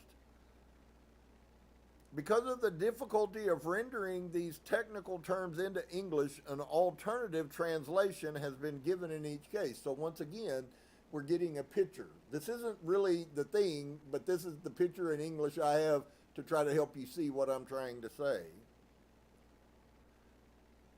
And so 20, the Atman, the experiencer, is pure consciousness. Your higher self, my friend, is pure consciousness. All consciousness, all the time. You're never unconscious about anything. That is the true you. That's how unique and magnificent and all of those things which we are, but not us. Our higher self is that, but we're not. Why are we not? Because we haven't found our higher selves yet. When we do, we will begin to take those traits on. So the spirit, your higher self, will then be displayed in your image. Where does change come from? That process. When the more that you learn and you grow into your higher self, the more your higher self is exposed to you, the more that you will be like that picture. Once again, they're metaphor pictures about spiritual subjects. And so our Atman, our higher self, is the experiencer. It's pure consciousness. It appears to take on the changing colors of the mind. In reality, your higher self is unchangeable. But we say, I got my higher self, I learned something, and now I'm higher. That's the changing colors. You might be at a black and work yourself to a dark blue or a red, or that's also, I believe, why the chakras have the colors that they do, because colors also have significance just like numbers and words do. And so, Aphorism 21, the object of experience exists only to serve the purpose of the Atman. So the only reason we're having experiences is to benefit our higher self. The higher self is the experiencer. That is to say, your physical body doesn't feel anything. That's why if they can learn how to take a mind out of a physical body, and I promise you they're already doing this on humans, if they can learn how to take the consciousness, the mind, and the higher self, spirit of a human out of that skull and put that skull in a machine, they will create a man that is totally spirit. There will be no physical body to him. Do you guys understand how huge what we're learning is?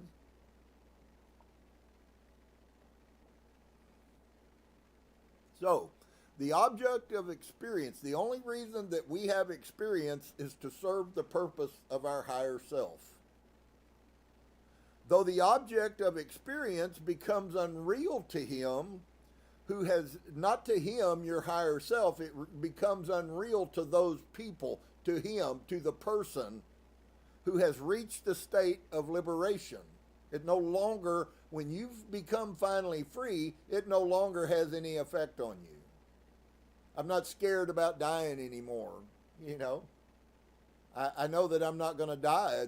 The end of this body is a time of relief, and then depending on how things go on the other side of the veil, I'll either come back again or maybe I won't.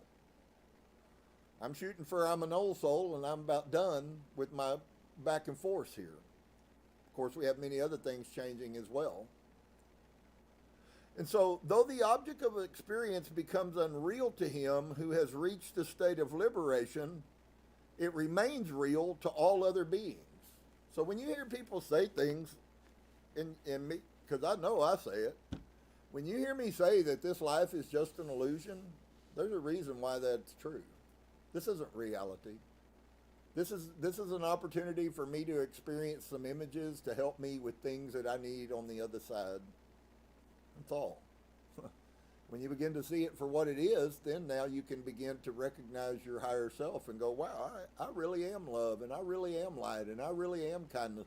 And guess what will happen? The more that you believe that and the more you see that, the more it'll start manifesting in your life. All of a sudden, you'll encounter people and they'll go, wow, you smile all the time. It's a change, and there will be changes, no question.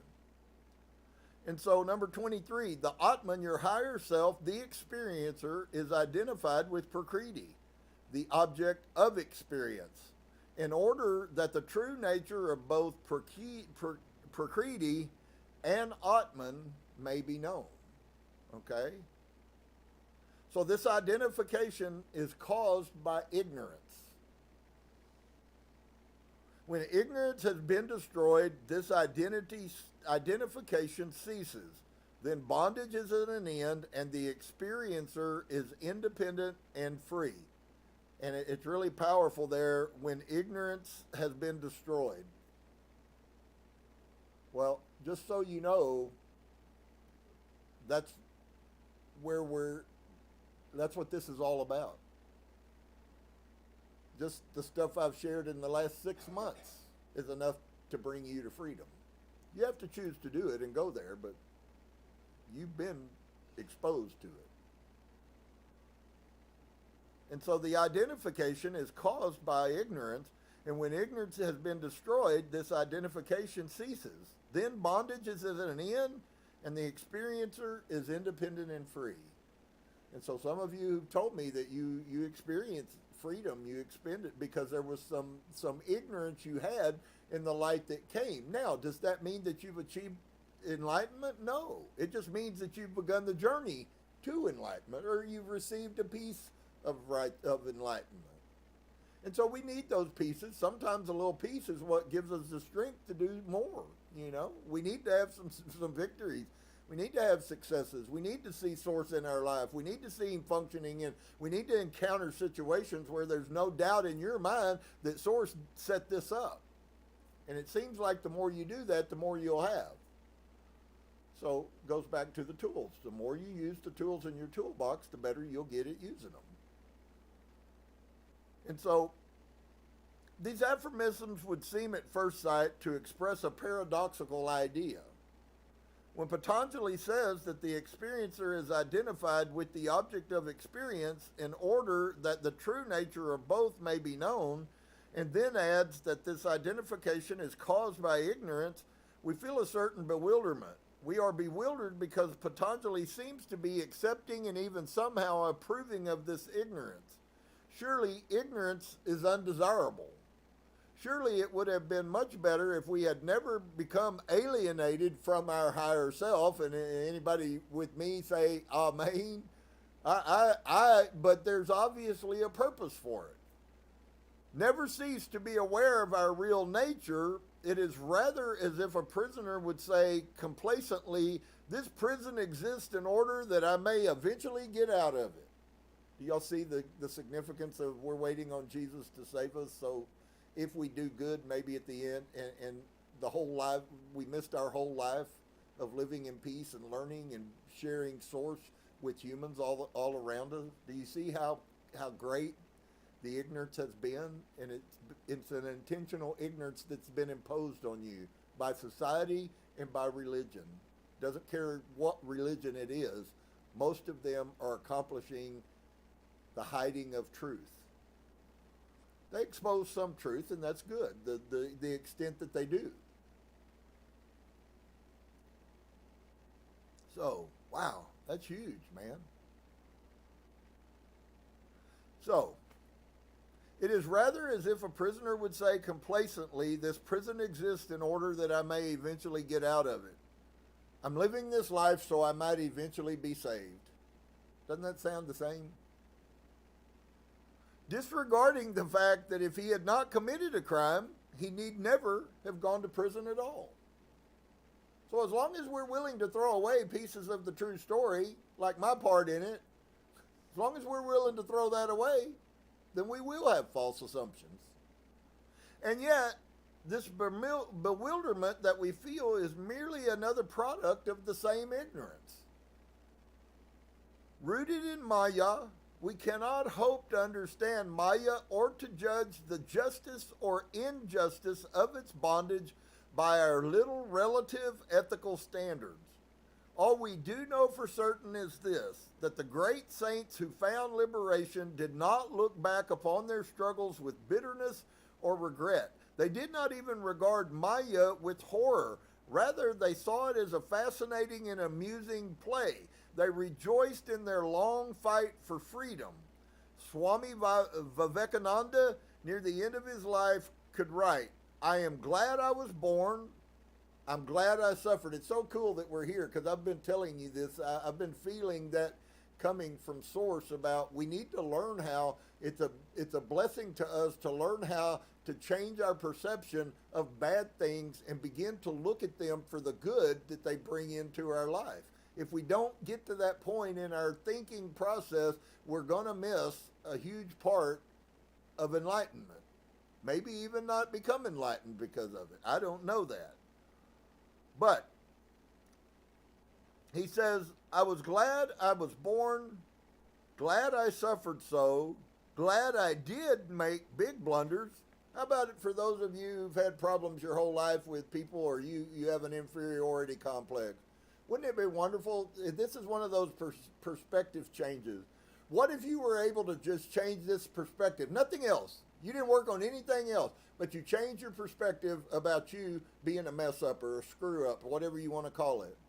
And all your life, all that everybody's ever told you and society's told you is that you were a screw up. What if you begin to check yourself and begin to see yourself, first off, not as that, and then secondly, begin to voice that to yourself that you are not that? You think that would affect your life a little bit? I guarantee you it would, within weeks. The minute your mind flips over and you begin to go, you know what, that's nonsense, and I'm not listening to their lies about me anymore. The minute you do that, your life will begin to change. I hope you'll try it if you haven't. If you've needed this message to help you, take it and run. You're not a mess up. Be thankful for the problems you have. There is some power in the Christian song which we sang like 3 weeks ago, to bring the rain. And we used to sing that song all the way back into Sunday Christian worship. And I always used to say the same thing. It's a real good song to sing, but I don't see nobody living it. And it's very hard for all of us to be excited when we don't get we don't get the job, or we don't get the thing, or we don't get the, we wanted to buy a car and we find a car that we love and go away to get financing, and when we come back it's already sold.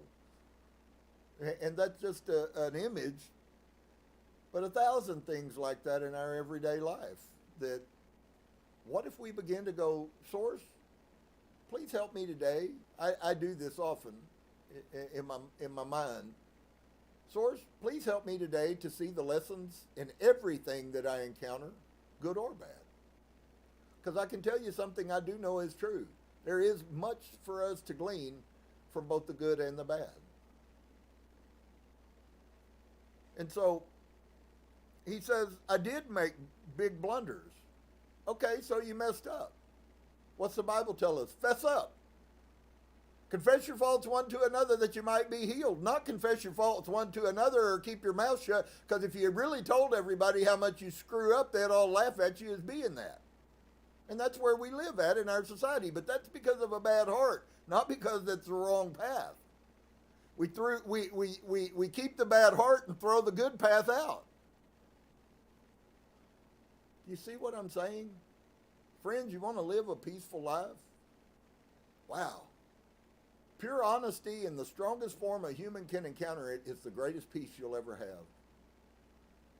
I know I'm not being mean, and I'm not speaking to any one person, but we all have been trained and programmed our whole life to lie to ourselves. It's like I asked the question, well, how can you really love your children if you lie to them and tell them a man slid down the thing and brought these toys that you're going to be paying on for the next year? Isn't that a bold-faced lie?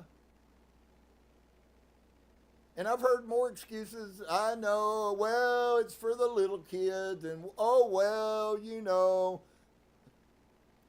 It's all a lie. You just put excuses to it to make yourself feel good. If you tell a child something that's not true and they look up to you as their creator, which you are, and you lie to them, you're a horrible creator. You're a lying creator. I don't want that as my creator. I want my creator to tell me what? The truth. Wow. I'm sorry if I offend anybody. I don't mean to. But it is what it is. You either want the truth or you don't. And that in itself determines everything. I'm not against anybody. Everything I preach about, I fight with constantly. So it's not like I'm some person that's achieved it, and so now I have a right to say it. If I waited for that, if any of us waited for the truth for that, none of us are ever going to deserve the truth that Source has given us. And yet, none of us have ever not deserved it. None of us. We've all deserved it.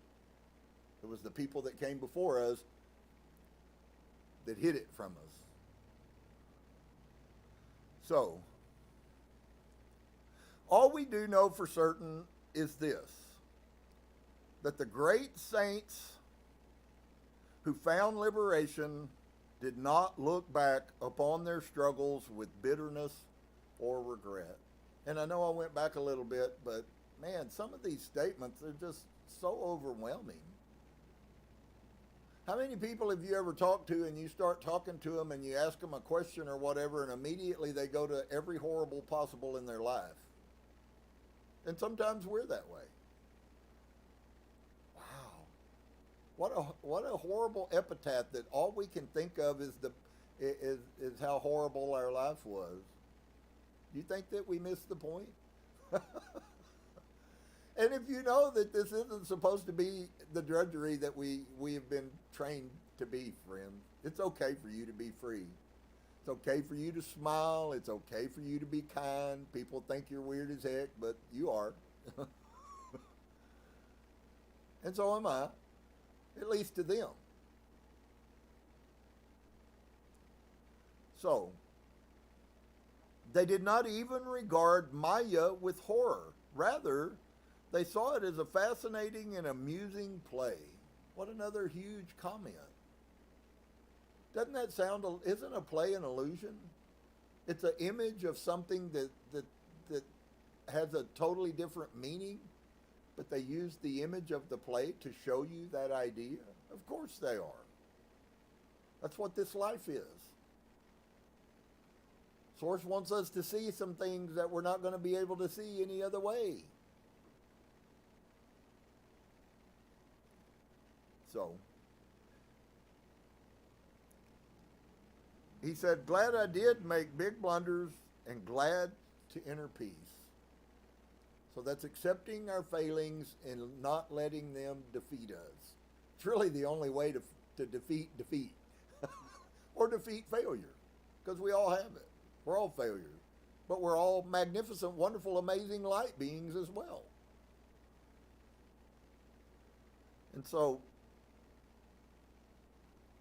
faced by seeming paradox of your Atman and Prakriti relationship, we are naturally troubled by doubt and confusion. But instead of wasting our time reasoning, philosophizing, we shall do better to keep our eyes fixed on those tremendous figures we reached at the end of the journey and stand, as it were, beckoning to us to follow them. Their triumph is our reassurance that somehow, in some way, which we cannot yet understand, everything, good or bad, really is for our best. And isn't it so crazy and so simple that we've been programmed in the totally opposite direction of that? How many of you have lived in a family situation where, well, there's some words I could use that probably aren't the most appropriate, but, you know, complaining, murmuring, bad-mouthing, both the things around them, but everybody around them as well. How many of you have ever lived a life like that? Because I've been in lots of families that weren't mine, and I was always glad to go home because I realized that the dysfunctional family wasn't just mine. You want to find out that the dysfunctional family ain't just yours, go over to somebody's house and spend a day with them. You find out. It's that way everywhere you go. We all are that way. That's not the issue. The issue is that we are not all going to stay that way. And whatever dysfunction my family was, I can love all of those people and recognize I have no interest to be a part of it. I don't want to be part of Christianity. That's why we had Happy Mary Day.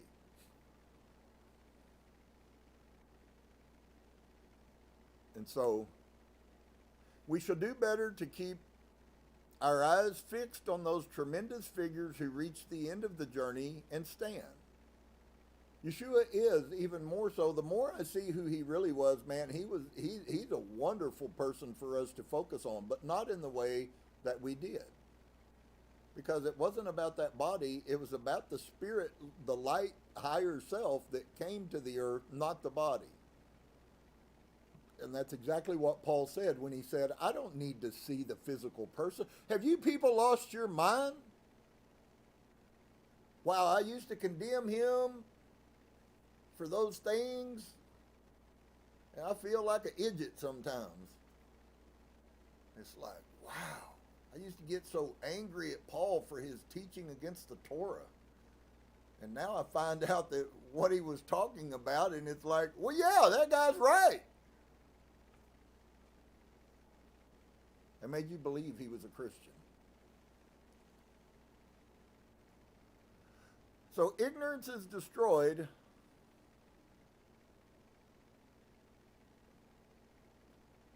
by awakening to knowledge of your higher self. Can I tell you today, friends, our ignorance, your ignorance, Dave, whether you know it or don't, Mariana, whether you know it or don't, my grandkids and Suzanne, whether you know it or don't, Cliff, Tamara, and Francis and everybody else down there, whether you know it or don't, your ignorance is being lifted. Your ignorance is destroyed listening to awakening to the knowledge of your true self. Higher self is the term that I use. It's your true self. Some of you live lives where you are very mean and very hard. Why don't you let that crap go? Why don't you start being the light and the love that you really are and giving all of you to everyone you encounter? Why don't you try that out for a bit and see what happens? I listen to our society on the television and your minds are polluted by that crap about how women, if they're bitches and mean, they're good. Where did it ever come that a woman should be a loving, kind example to the world of the Creator? And then the man has the same responsibility. There's no difference between us. You're no better than me because you are part of me. And you're no lesser than me because you are part of me. I wonder when we're going to come to that spiritual revelation. Wow. Guys, we've been programmed in so many ways with so many wrong belief systems that ain't even funny. So, our ignorance is being destroyed by awakening to the knowledge of your higher self. I have accomplished that. I've had Source tell me on many services, you're headed in the right direction, keep going, keep coming. That's what he says to me, keep coming. You're not there yet, but keep coming. So I know I'm tracking true. Until no trace of the illusion that you live in now exists. That's what this brings in the end. The illusion that this is reality and there is no higher self. There is no light spirit that lives in you, and this isn't anything but a temple, which is also why they said that. This is your house. You should take care of it. You need to keep your body healthy. But that ain't you. It's just a house. Are you this building? You all have houses. You go, that's my house. Well, is that you? Oh, hey, brother, how you doing? And we go pat on the roof. That's no more you than the body that's on you. But there is a you. Thank goodness there is a you. So the experiencer, your Atman, your higher self, gains this knowledge in 7 stages, advancing towards the highest. So do you see the whole principle from the get-go is set up that we're constantly on a progression. That's why my very first vision I ever had was of huge limestone stairs, the most beautiful spiral stair step, and they went from earth to heaven, and there was somebody on every step, and nobody was all on the same step. And I asked Source, what's this picture mean? And he said, that is humanity. We're all in a different place. Just because you're not where I am doesn't mean that I'm wrong because it's strange to you. And I hear things that are strange to me and I go, oh, but I believe that person may be on a higher step than me. I better hold on because when I get there, I'll understand what's being said. And I live my life like that.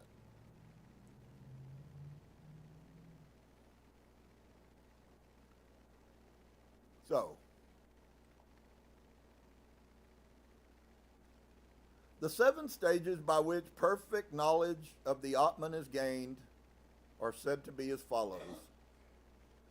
The 7 stages by which perfect knowledge of the Atman is gained. A.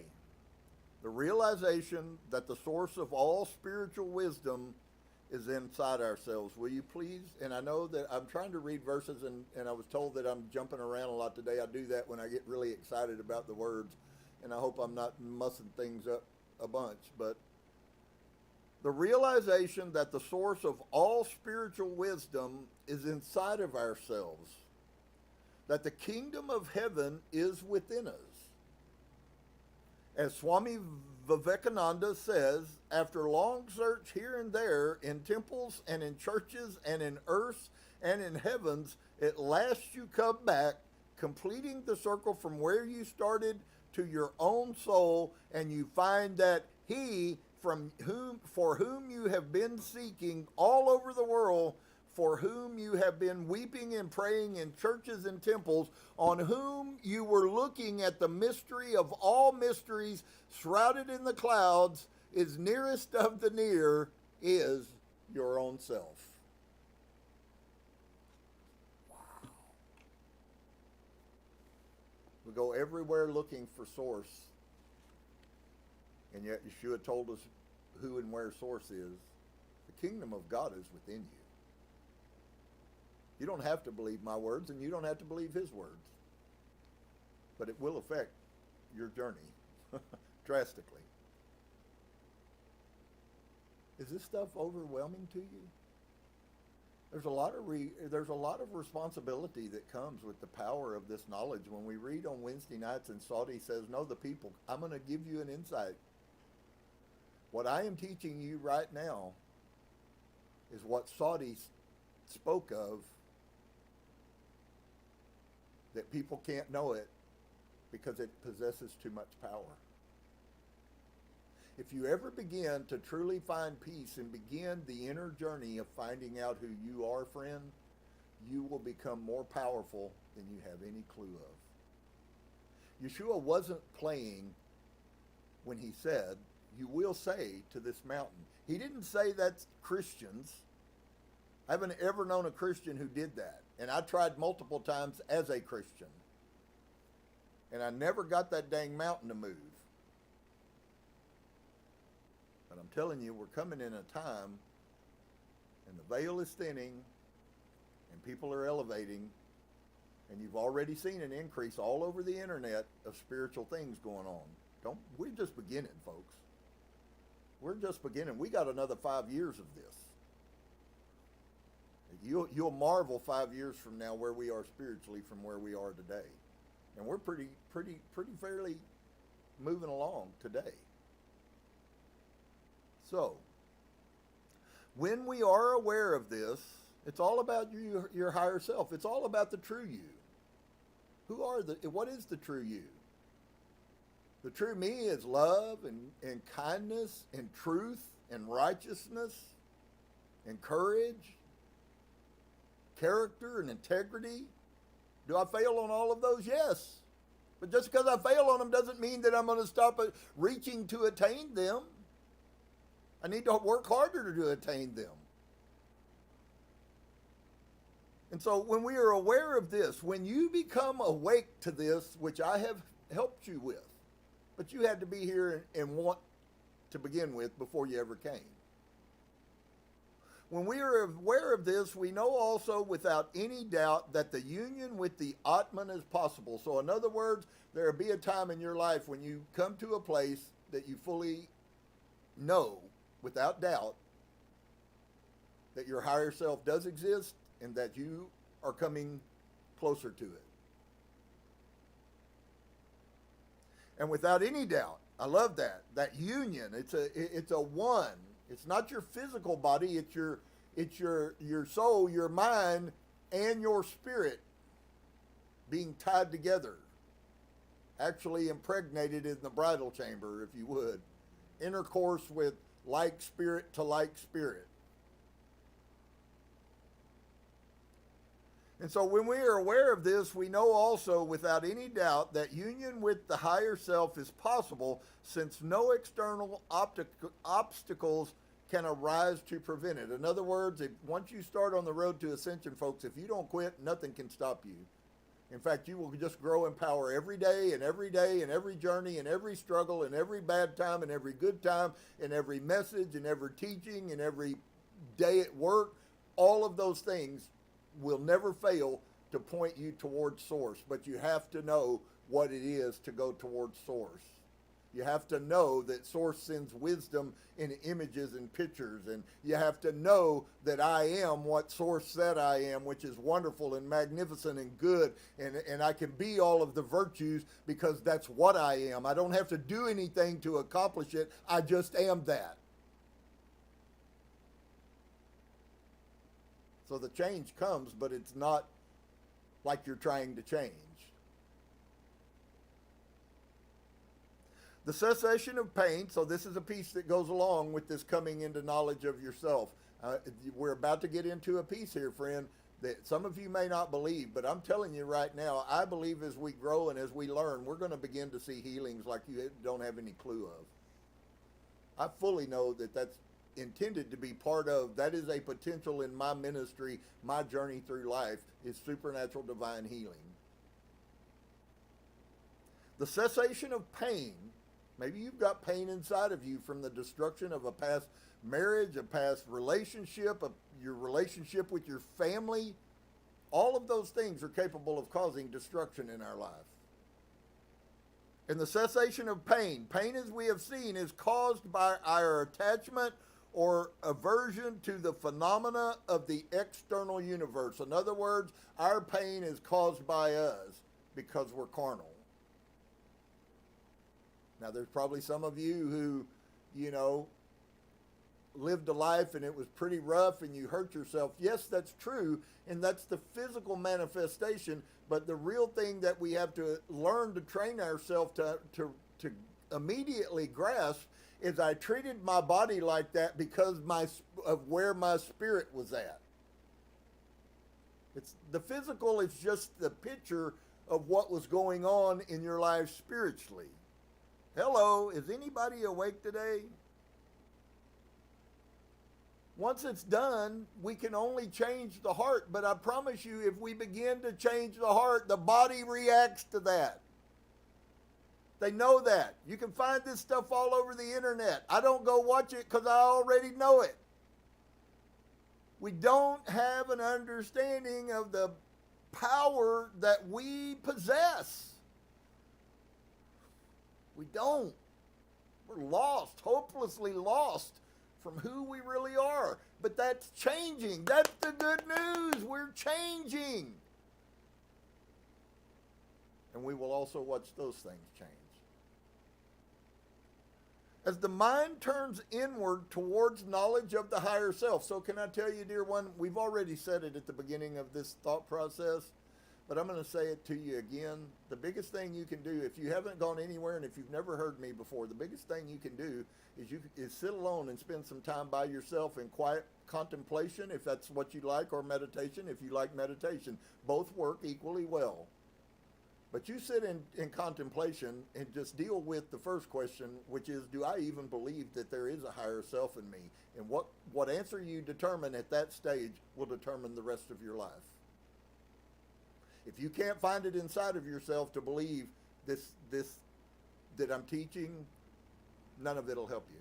You'll never experience the things I'm talking about. But there are some of you out there that are whacked out like I am, and you do believe it. You do know that there's been something guiding you, and you do know there's been something that's protecting you, and you have seen synchronicities functioning in your life, and you do know that those words are true. And for you, I say run as hard as you can to the heart of source. He loves us. He's not our enemy. He loves us. He desires above all things that we prosper and be in good health, but it's all predicated on our soul. Oh, that's also in the Bible.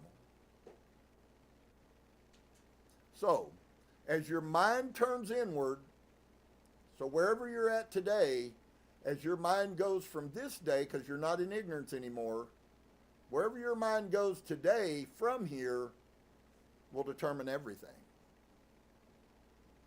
These attachments and aversions lose their power. You want to know why you can't change? Because right now your aversions and attachments are more powerful than your higher self is. And that's not that your higher self, but the access to your higher self would be a better understanding.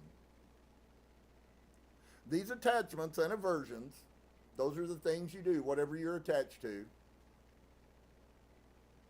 lose their powers, which tells us immediately that they are very powerful. They do have real tangible power over your life.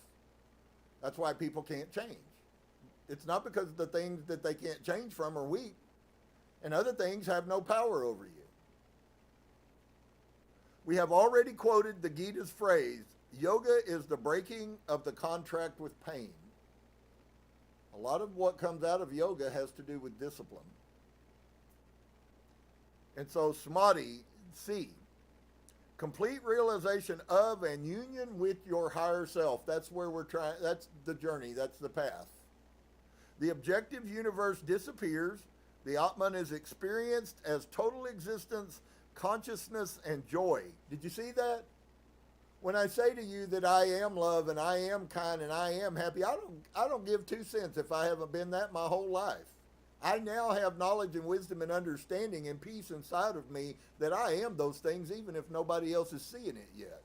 It's still true. And if I have that, this is telling you there is nobody in existence that can keep you from the things that Source has. Eye hasn't seen and ear hasn't heard, and neither has entered into the heart of man the things which Source has prepared for those who love him.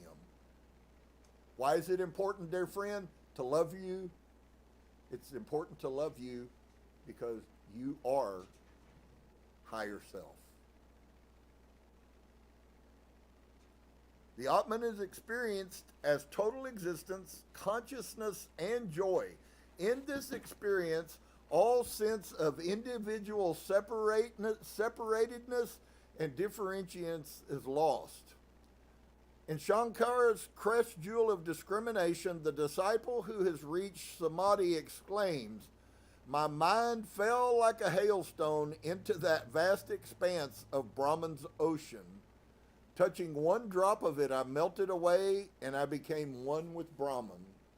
How do we turn that? How do we say that in something that you guys might understand? The crest of the jewel of the disciple who has reached samadhi explains, enlightenment explains, my mind fell like a hailstone into the vast expanse of Source. That's what they're saying. Brahma is God. Wow. My mind fell into Source.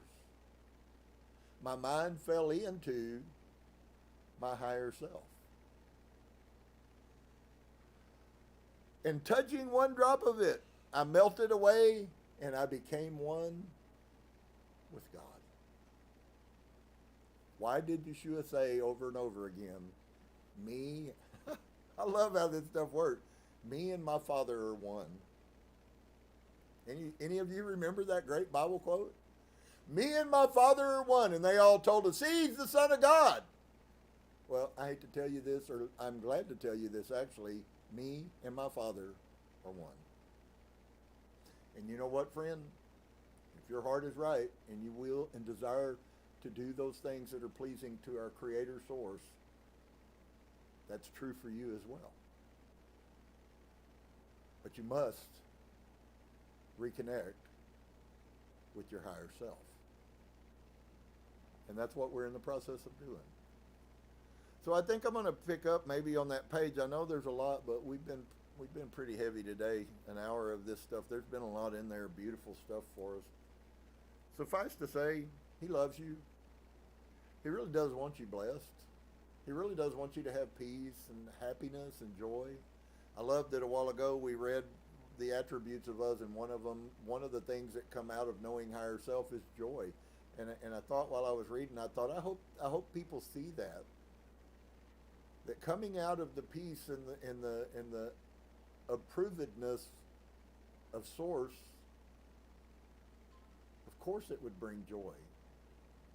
Even if things aren't great, I still know Source is there. Even if things, now it becomes, well, Father, okay, if it's something I did, show me so I don't do it again. He's so kind to those people who want to be a blessing. Well, I hope that you'll be blessed. I hope you'll take some of these words. I recognize I'm probably not the best. I'm a little bit passionate about scriptural things, and but I have to tell you, he hasn't failed me yet, and I have absolutely zero reason to believe that he's ever going to. So, shalom to you guys. We're going to pick up back here next week. Hopefully things will, but you know, who knows? They're saying tomorrow, Monday, we're going to get about a foot, possibly 3 foot, as little as 1 inch. Who knows until the flakes start flying. Needless to say, it's going to be bone chilling cold, and we're going to have some kind of white stuff on the ground within the next day or so. So, blessings to each and every one of you. Look up. Look up. Source is great and mighty, and he loves us. He promised he would put his hedge of protection around us. He promised he would. Let me just read it to you. I think maybe we need to get back to this. This always strengthens me. Instead of Yahweh, I could call him Yahweh. Would it matter? No. Makes no difference. But to me, he's the source of all that is. So why would I call him by the name of a Jewish God? Our source will kneel before us. That's an act of humbleness. It's not he's bowing to us. He comes down to my level. Thank goodness. Presenting gifts and will guard us with the hedge of protection. I don't know of any greater promise than that one right there. If it was just that line, that would be enough. He's got a hedge around me. How can I learn? How can I know? Because the demons can't get to me because Source has me protected. Man, if you ever, I've had that revelation a long time, but if you get that revelation, it's going to change how you walk in the earth. And host will illuminate the wholeness of his being towards us. Well, the host of his being is our higher self. That's what's happening. We are being illuminated. Some of you may not know this. We're not being illuminated about God. We're being illuminated about the God in us. That's what's been hidden from us. And bringing order. And it does. Many of you have told me you've experienced a profound difference in the peace that you have. And I say to that, continue on. He will give you comfort and sustenance. It's his will to bless us, friends. Source will lift up the wholeness of his being, and we can't fathom outside the spirit realm. We have to have pictures, and they're still, every one of them, if you put them all together, they're still pale compared to Source. But we have our pictures, and they're pretty grand to us. Source, lift up his wholeness of being, wow, and look upon you. Source says, I know your circumstances. I know that inside you have lots of really bad programming, and I believe he says this probably about a lot of people initially. I know you got lots of bad programming, and I know your parents and all the people in your life taught you lots of really bad things, but come here because I love you, and I want to teach you the right things. I want to teach you who you really are. Wow. And look upon you. And that's amazing that we could get the creator of everything to look upon us. Why does he care about me? Why does he speak to me and tell me that things that he intends to do? I don't know. I tell him that. I don't know why you see anything in me. Because he does. And he will set in place all that I need. He has already put in place everything that I need to be whole and complete. Can I tell you, he's telling us right there, friends, he wants you to know who you are so that you can be the wonderful, magnificent human being that you really are. Shalom and peace to each and every one of you. I hope you feel his presence nearer than your own self. Shalom. Namaste.